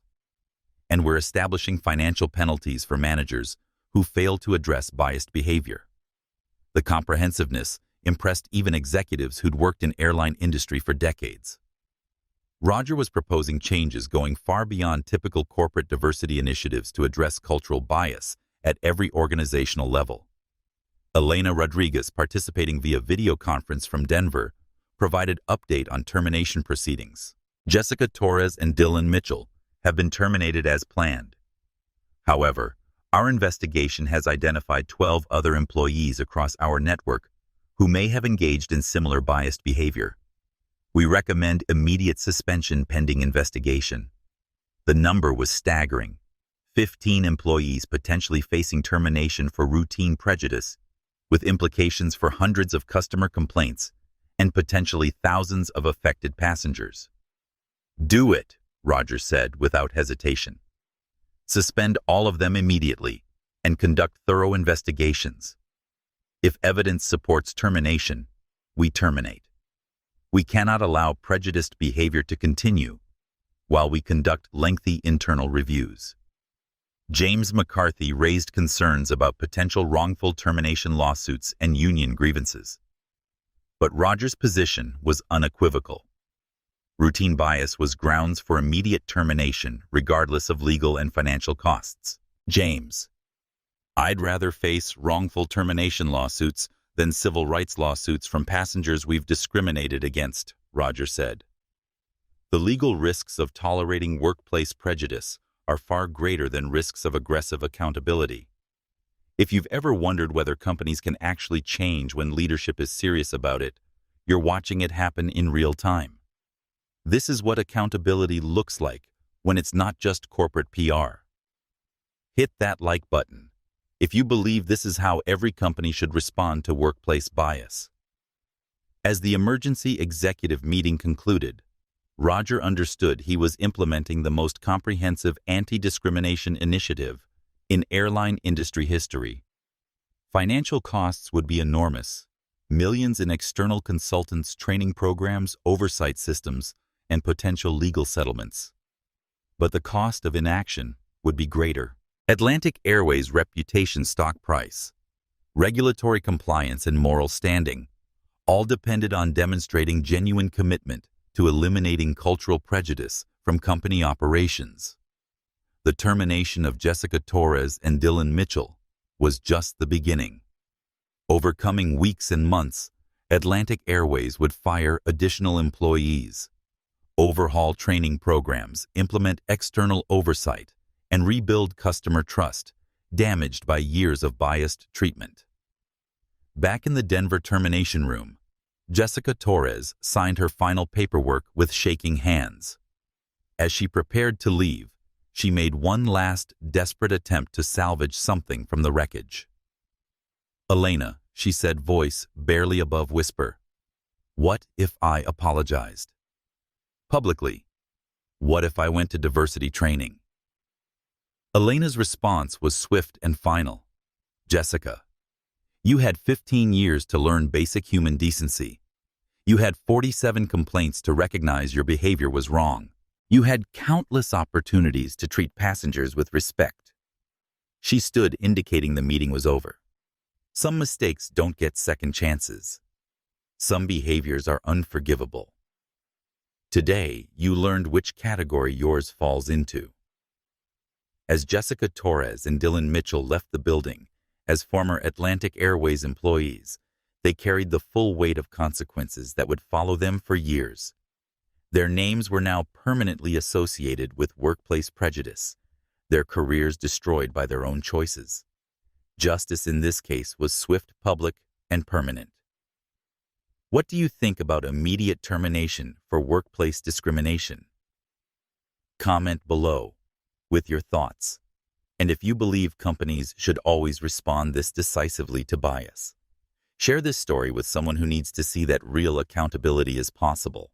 At 6:47 a.m. Eastern Time, exactly 12 hours after Flight 1247 landed in Denver, an email marked "Urgent" all employees appeared in inboxes of all 80,000 Atlantic Airways employees worldwide. The subject line read, "Immediate policy changes following discrimination. Incident. CEO message." Roger Blake had spent most of the night crafting the message. Understanding his words would set tone for either genuine cultural transformation or another failed corporate diversity initiative. The email would be scrutinized by employees, media outlets, civil rights organizations, and competitor airlines. The memo began, with unprecedented directness. Yesterday, on Atlantic Airways Flight 11247, from Atlanta to Denver, I witnessed employees of our company engage in prejudiced behavior toward a passenger based on her race and appearance. The passenger was my wife, Dr. Maya Richardson, but that fact is irrelevant to the seriousness of what occurred. What matters is that such behavior represents cultural failure of our company that has affected countless passengers over many years. The decision to reveal Maya's identity was strategic. Roger wanted employees to understand the CEO had witnessed workplace bias personally, making it impossible to dismiss or minimize, as he'd seen companies do with similar situations. Effective immediately, the memo continued. Atlantic Airways is implementing the following changes. All customer service complaints involving bias allegations will be investigated by independent third-party consultants. Every customer-facing employee will complete mandatory prejudice recognition training within 60 days. We are establishing external advisory board, including civil rights leaders and community representatives. Biased behavior toward passengers is now grounds for immediate termination. Managers who fail to address prejudiced behavior will face disciplinary action up to termination. The specificity and scope were unprecedented in the airline industry. Most companies responded to bias incidents with vague promises of additional training and internal reviews. Roger was committing to external oversight, immediate termination policies, and cultural accountability measures, difficult to quietly abandon later. Employee response was immediate and varied dramatically across different demographics and departments. In crew lounges at major hubs, veteran flight attendants gathered around printed copies. Reactions ranging from support to skepticism to outright resistance. At Atlanta's Hartsfield-Jackson Airport, senior flight attendant Carol Martinez was reading the memo to colleagues during break. "This is what happens when political correctness takes over," she said, voice carrying frustration of someone who felt her professional judgment was being questioned. "We're supposed to maintain standards in first class. Now we can't even comment on whether passengers fit the environment." But her perspective was immediately challenged by James Wilson, a black flight attendant who'd experienced workplace bias throughout his 15-year career. "Carol, maybe the problem is your standards have been racist all along," he said, his voice carrying years of suppressed anger. "I've seen how some passengers get treated differently, and it's not about maintaining quality. It's about prejudice." The confrontation that followed was heated but necessary, forcing employees to examine assumptions they'd never questioned. Similar conversations were happening throughout Atlantic Airways' network. The memo had forced employees to confront uncomfortable questions about their own behavior and company culture they'd accepted as normal. At the Chicago Hub Ground Services supervisor, Robert Kim, was reviewing the memo with his team. Discussion quickly turned to Patricia Knox, the Atlanta gate agent who'd initiated Maya's ordeal. "I heard Patricia got fired this morning," said Michelle Torres, a gate agent with 3 years' experience. "Honestly? Good. I've seen her target certain passengers for random additional screening. It was obvious what she was doing, but nobody wanted to say anything." The comment revealed something important about Atlantic Airways' culture. Biased behavior had been observed and understood by many employees, but the company lacked systems for reporting or addressing such behavior effectively. Robert Kim seized on Michelle's observation. "That's exactly what this memo is addressing. We're getting new reporting systems and external oversight specifically to prevent that behavior from being ignored." In executive offices at Atlanta headquarters, response was more measured but equally significant. Senior vice presidents, who'd been with the company for decades, were grappling with implications of cultural changes Roger was implementing. "This is going to cost us a fortune," said CFO Patricia Williams during emergency senior executive meeting. "External consultants, third-party investigations, advisory board compensation, comprehensive retraining. We're looking at minimum $20 million in first year alone. Chief Marketing Officer David Chen pushed back on focus on costs. Patricia, what's the cost of not making these changes? We're already trending nationally for all wrong reasons.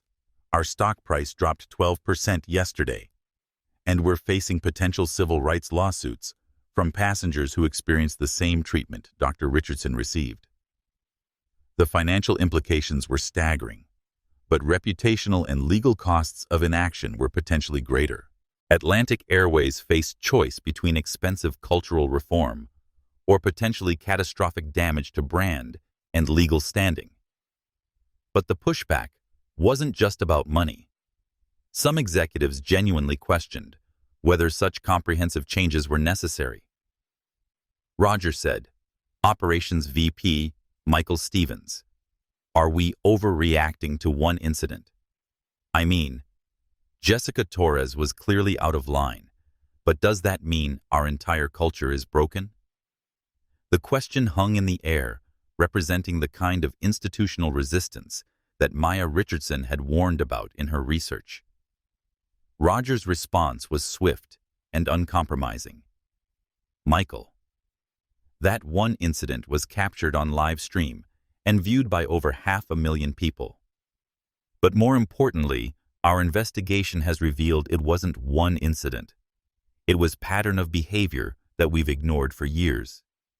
He pulled up the data that David Palmer had compiled. 68% of our bias-related complaints come from minority passengers who represent only 32% of our customer base.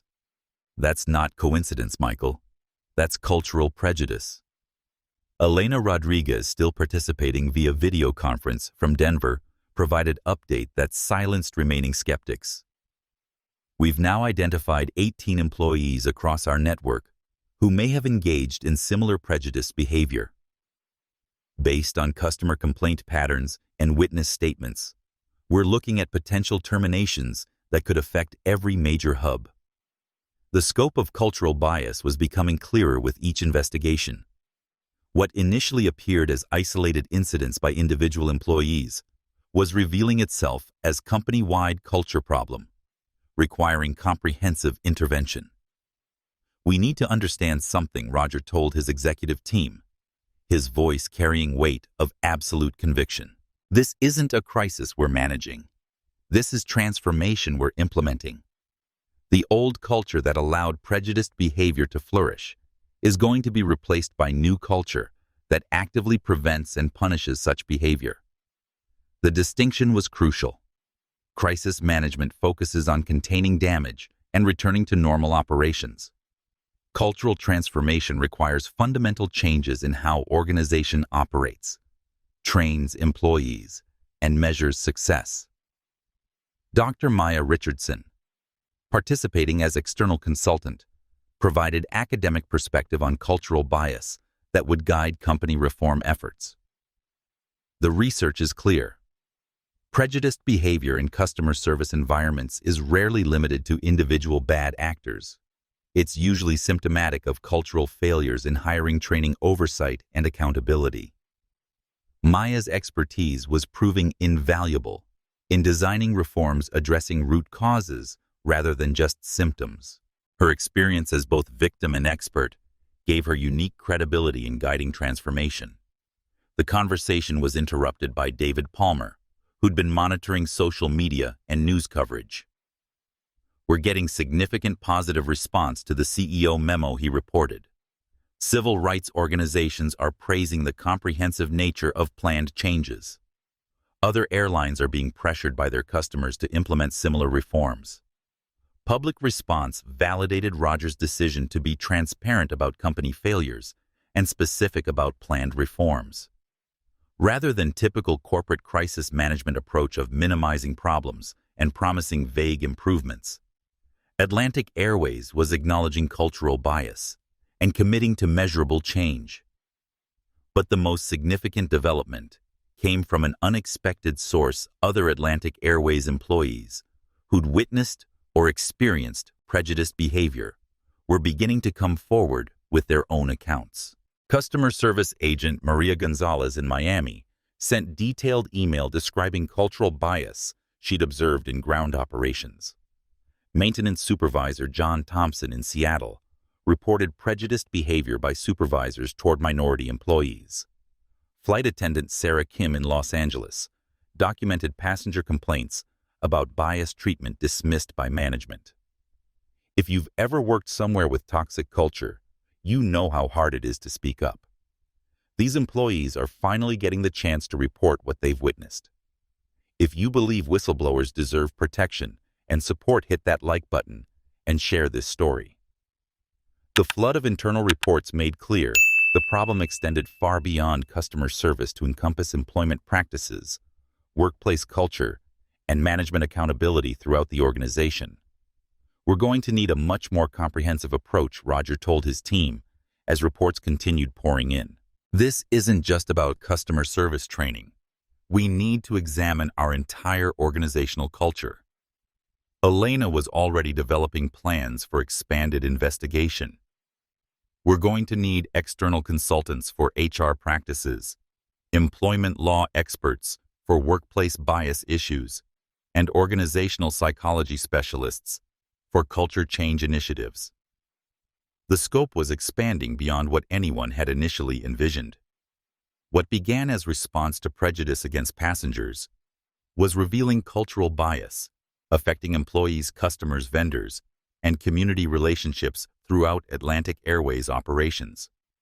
By day's end, Roger understood he'd committed Atlantic Airways to the most comprehensive anti-discrimination initiative in corporate America. Financial costs would be enormous, operational challenges, complex, and cultural resistance significant. But the alternative, allowing routine bias to continue, was unacceptable, both morally and practically. Atlantic Airways would either transform its culture or face continued legal, financial, and reputational consequences that could threaten company survival. The company-wide reckoning was just beginning, but commitment to change was now public, specific, and irreversible. The question was whether Atlantic Airways could successfully implement cultural reforms necessary to eliminate prejudiced behavior from its operations. The answer would be determined by actions, not announcements, by sustained commitment to change over months and years to come. What do you think about companies that promise change after bias incidents? Do you believe Atlantic Airways will follow through, or will this be another corporate PR campaign? Let us know in the comments. And if you want to see how this story ends, make sure you're subscribed. The hotel suite in downtown Denver had been transformed into an impromptu command center. Maya's laptop was open on the dining table, surrounded by printed documents, academic journals, and legal pads covered with notes.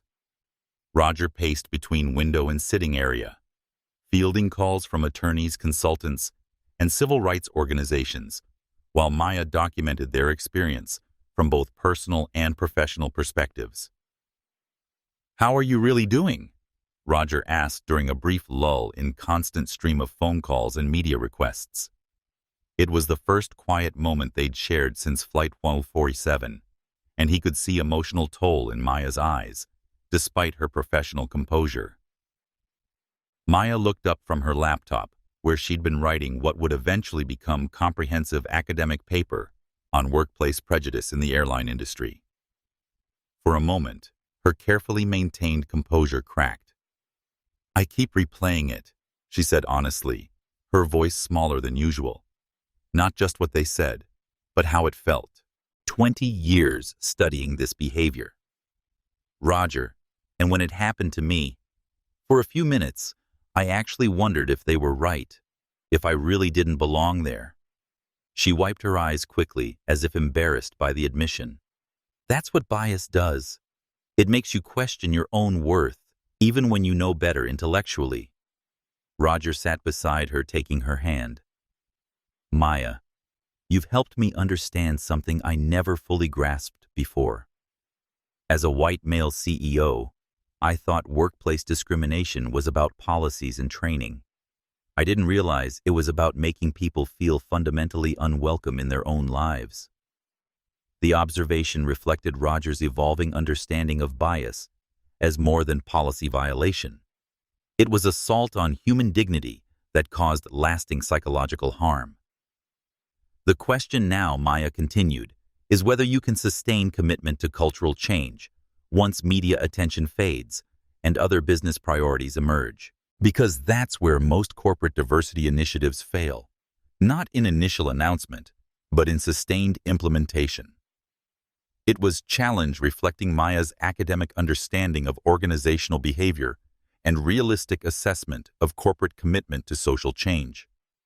She was essentially asking her husband whether he had political will and personal commitment to see transformation through to completion.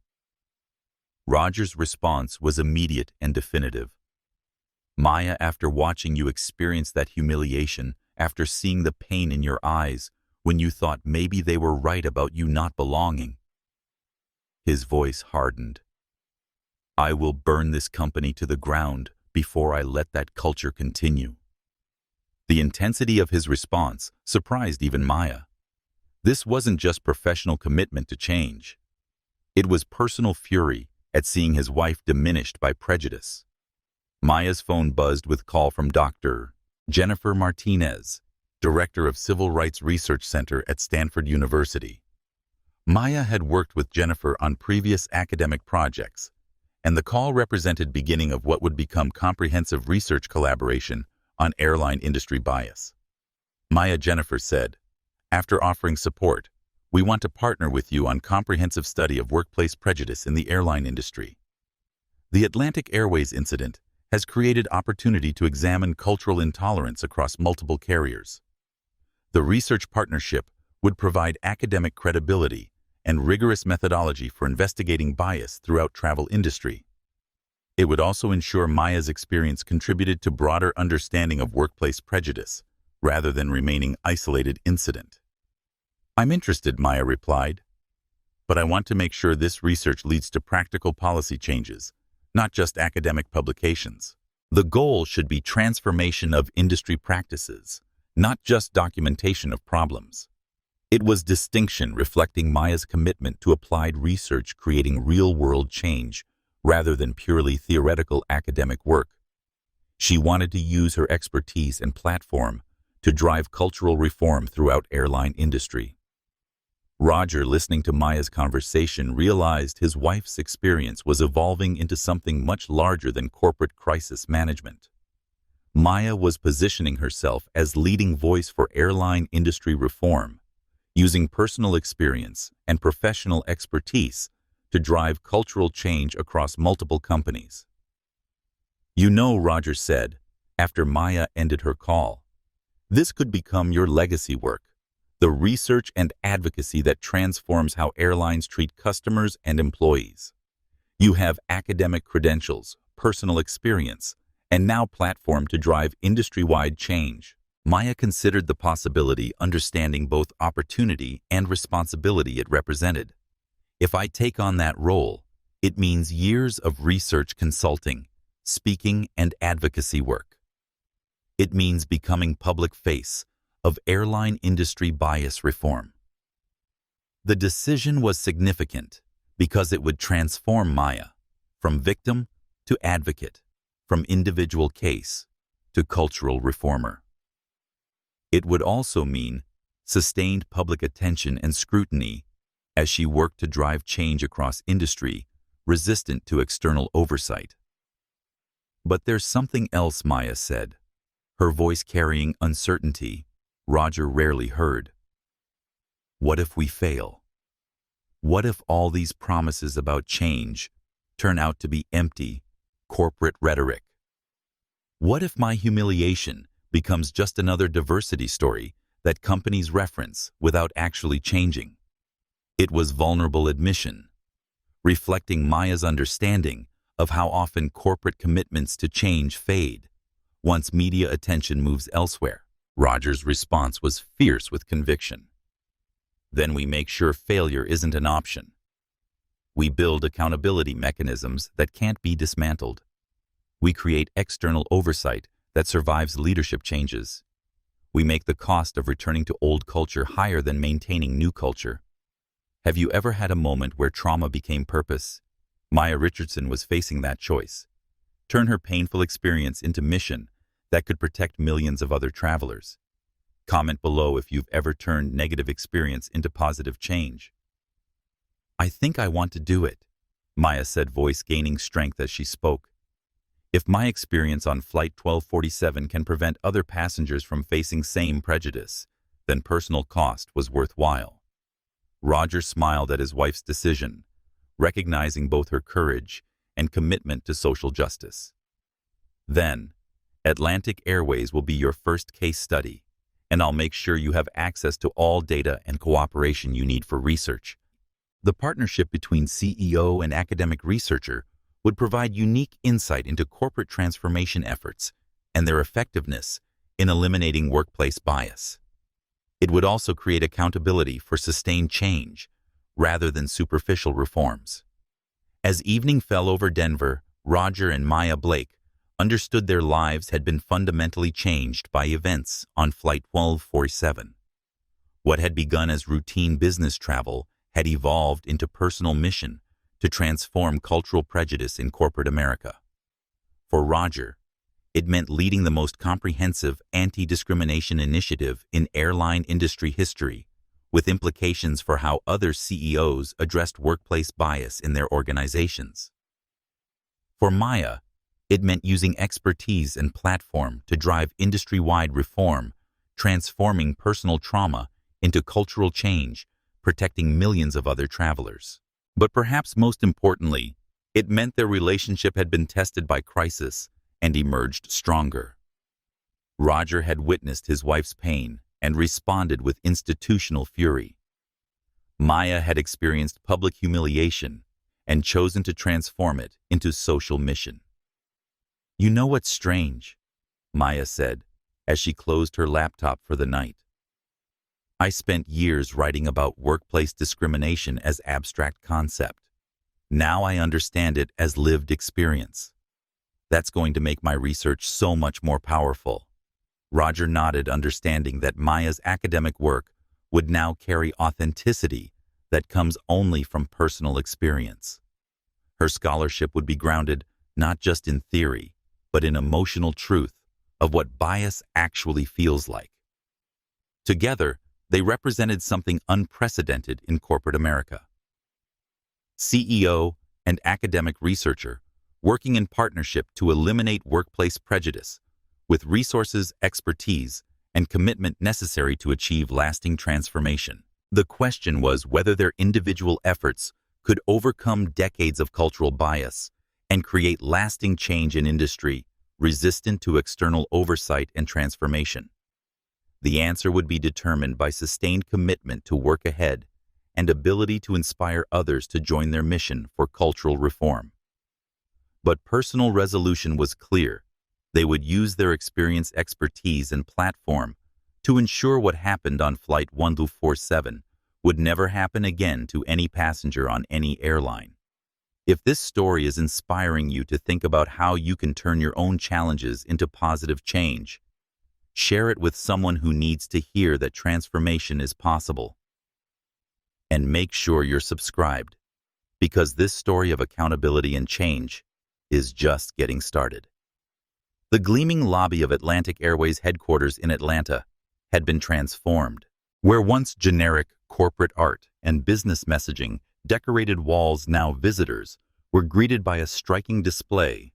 Few could ignore Maya Richardson's worn leather messenger bag, carefully preserved in custom glass case, with brass plaque beneath reading simply, "Respect is the only baggage that matters." Roger Blake, CEO. The bag had become an unlikely symbol of corporate transformation, representing both personal cost of workplace bias and institutional commitment to change. Employees, visitors, and media representatives regularly stopped to examine the display, understanding its significance as more than corporate decoration. It was evidence of cultural reform in action. Sarah Chen, the business consultant who'd witnessed the original incident, was back in Atlanta for follow-up consulting engagement. Standing before the display case, she reflected on unprecedented changes she'd observed over 6 months. "I've never seen anything like it," she told Elena Rodriguez, who was providing Sarah with update on company transformation progress. Most corporate diversity initiatives are superficial. Few training sessions, updated policy manuals, maybe some hiring targets. But this is cultural restructuring of organizational DNA. Elena nodded, understanding distinction between typical diversity programs and comprehensive reforms Atlantic Airways had implemented. Dr. Richardson's research framework gave us tools to identify and address workplace bias at every organizational level. We've terminated 37 employees for prejudiced behavior, implemented external oversight of all customer complaints, and redesigned hiring and training processes with civil rights expert input. The scope of changes was unprecedented in airline industry. Atlantic Airways had invested over $30 million in first 6 months of reform, implementing new systems, training programs, and oversight mechanisms, going far beyond typical corporate compliance efforts. Results were measurable and significant. Customer complaints involving bias allegations had dropped 89%. Employee satisfaction surveys showed improved workplace culture, particularly among minority staff. And most importantly, mystery shopper programs designed to test for prejudice treatment had found dramatic improvements in service consistency across demographic groups. Financial investment has been substantial, Elena continued, but return on investment is undeniable. Customer satisfaction scores have reached all-time highs, employee retention has improved dramatically, and we've avoided legal and reputational costs other airlines have faced from bias lawsuits. But most significant validation came from external recognition. Atlantic Airways had received National Civil Rights Leadership Award from NAACP Corporate Equality Index Award from Human Rights Campaign and been featured as Harvard Business School case study in cultural bias elimination. Maya Richardson, now serving as Atlantic Airways Chief Diversity and Inclusion Officer, while maintaining her academic position, had become national expert on airline industry prejudice. Her research, based initially on personal experience, but expanded to encompass cultural analysis of industry practices, was being used by other airlines, government regulators, and civil rights organizations to drive reform across travel industry. The Atlantic Airways model is being adopted by companies across multiple industries, Maya explained to Wall Street Journal reporter, writing feature story on corporate bias elimination. What started as response to personal discrimination has evolved into cultural approach other organizations are implementing to address workplace intolerance. Roger Blake, reflecting on transformation from his CEO office, understood changes at Atlantic Airways represented more than corporate policy reform. They represented fundamental shift in how American businesses addressed cultural prejudice.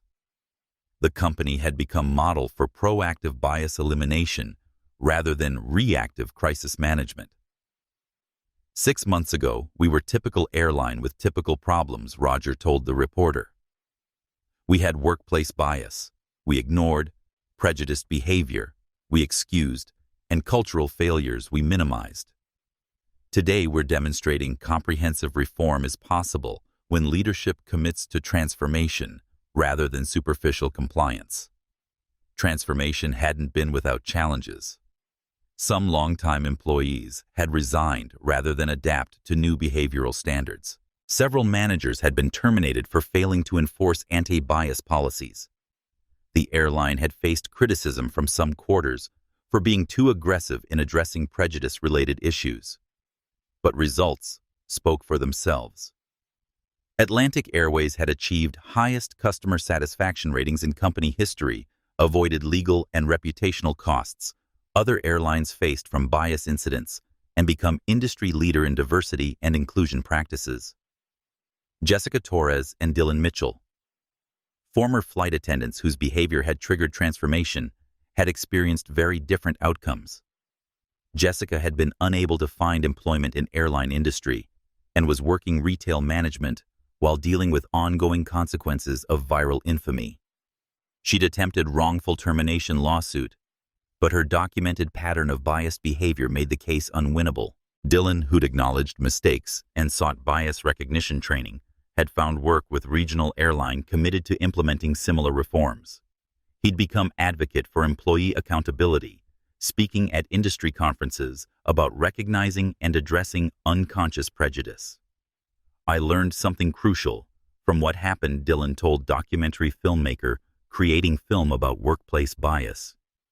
"Prejudice doesn't require malicious intent. It just requires failure to recognize and address our assumptions about other people. I participated in cultural intolerance without realizing it, and that's something I'll never forget." The documentary, titled Baggage: A Story of Bias and Transformation, would win several awards and be used in corporate training programs nationwide. Patricia Knox, the gate agent, whose initial harassment had started the entire incident, had been terminated and blacklisted from airline employment. Her case had become cautionary tale about career consequences of workplace bias in age of social media and corporate accountability. But most significant measure of success was feedback from passengers experiencing transformed Atlantic Airways culture. Customer reviews consistently praised respectful treatment from employees, consistent service quality across demographic groups, and company's visible commitment to treating all passengers with dignity. Marcus Williams, passenger, whose live streaming had documented original incident, had become frequent Atlantic Airways traveler, specifically because of company transformation.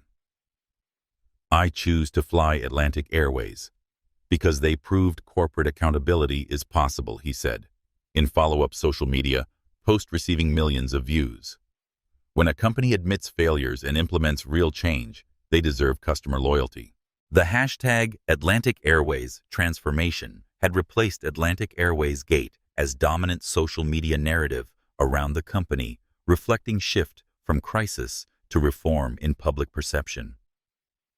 As Maya Richardson stood in headquarters lobby, looking at her preserved bag, she reflected on journey from personal trauma to cultural change. The workplace bias she'd experienced was painful and wrong, but it had catalyzed transformation, protecting countless other passengers from similar treatment. The bag in display case was no longer just symbol of prejudice endured. It was evidence of workplace intolerance overcome through sustained commitment to cultural change. And that transformation was just the beginning. Other airlines were implementing similar reforms. Government regulators were developing new oversight mechanisms. The entire travel industry was grappling with questions about bias, dignity, and corporate responsibility that Maya's research had brought to the forefront. If you believe that real change is possible when leaders choose accountability over cover-ups, share this story with someone who needs to see that transformation is achievable. And make sure you're subscribed for more stories proving that justice and change are possible when people refuse to accept the status quo. 1 year after the incident that changed everything, Maya and Roger Blake boarded Atlantic Airways Flight 1247 from Atlanta to Denver. They requested the same seats, 2A and 2B, and carried the same bags that had triggered workplace bias, ultimately transforming an entire industry. The contrast was immediately apparent and profound. Gate agent Michelle Rodriguez greeted Maya with genuine warmth, commenting positively on her leather messenger bag, without hint of judgment that had characterized Patricia Knox's behavior. "That's a beautiful vintage bag," Michelle said with sincere appreciation. "It has such character. You can tell it holds incredible stories." Maya smiled, understanding the full significance of the moment.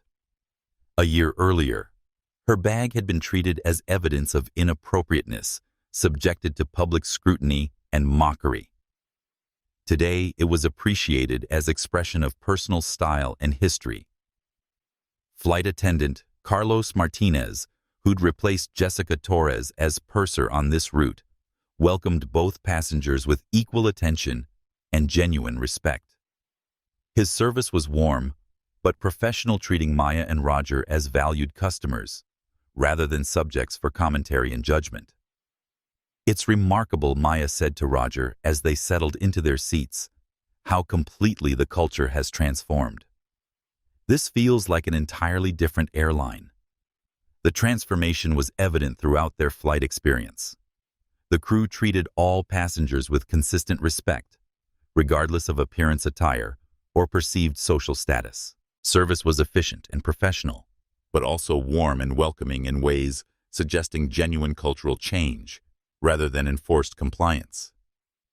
During flight, Carlos Martinez approached Maya with requests that would have been unimaginable during their previous experience. "Dr. Richardson," he said respectfully, "I wanted to thank you for the work you've done to improve our industry. Your research and advocacy have made real difference for employees and passengers throughout aviation." It was a moment of recognition, reflecting how completely the narrative had shifted from bias victim to change agent, from corporate crisis to industry transformation. As Flight 1247 landed in Denver, Maya and Roger understood their journey had come full circle. What began as personal trauma had evolved into cultural reform, protecting millions of travelers from prejudiced treatment. The real measure of success wasn't just elimination of bias at Atlantic Airways, but adoption of similar reforms by airlines throughout the industry. Maya's research had become standard framework for identifying and addressing workplace intolerance in customer service environments. "We did it," Roger said as they prepared to deplane. "We actually changed an entire industry." Maya nodded, but her response reflected ongoing nature of their work. "We started the change. Maintaining it requires sustained commitment from leaders throughout the industry." The worn leather messenger bag that had once been mocked was now preserved in corporate headquarters as symbol of transformation possible when institutions choose accountability over denial, cultural reform over superficial compliance. What would you have done if you witnessed what happened on Flight 1247? Would you have spoken up?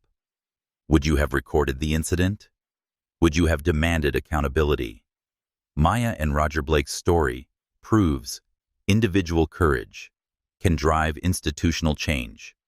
Personal experiences can become catalysts for cultural reform, and accountability is possible when leaders choose transformation over crisis management. If you believe respect is the only baggage that matters, share this story with someone who needs to hear it. Because silence enables workplace bias, but speaking up creates possibility for change. Every passenger deserves dignity, regardless of appearance, background, or bags they choose to carry. The next time you witness workplace prejudice, you have a choice: remain silent and enable the behavior, or speak up and demand accountability that creates lasting change. What will you choose? If this incredible story of justice and transformation moved you, make sure you hit that like button right now. Your support helps stories like this reach millions of people who need to hear that accountability is possible and change is achievable.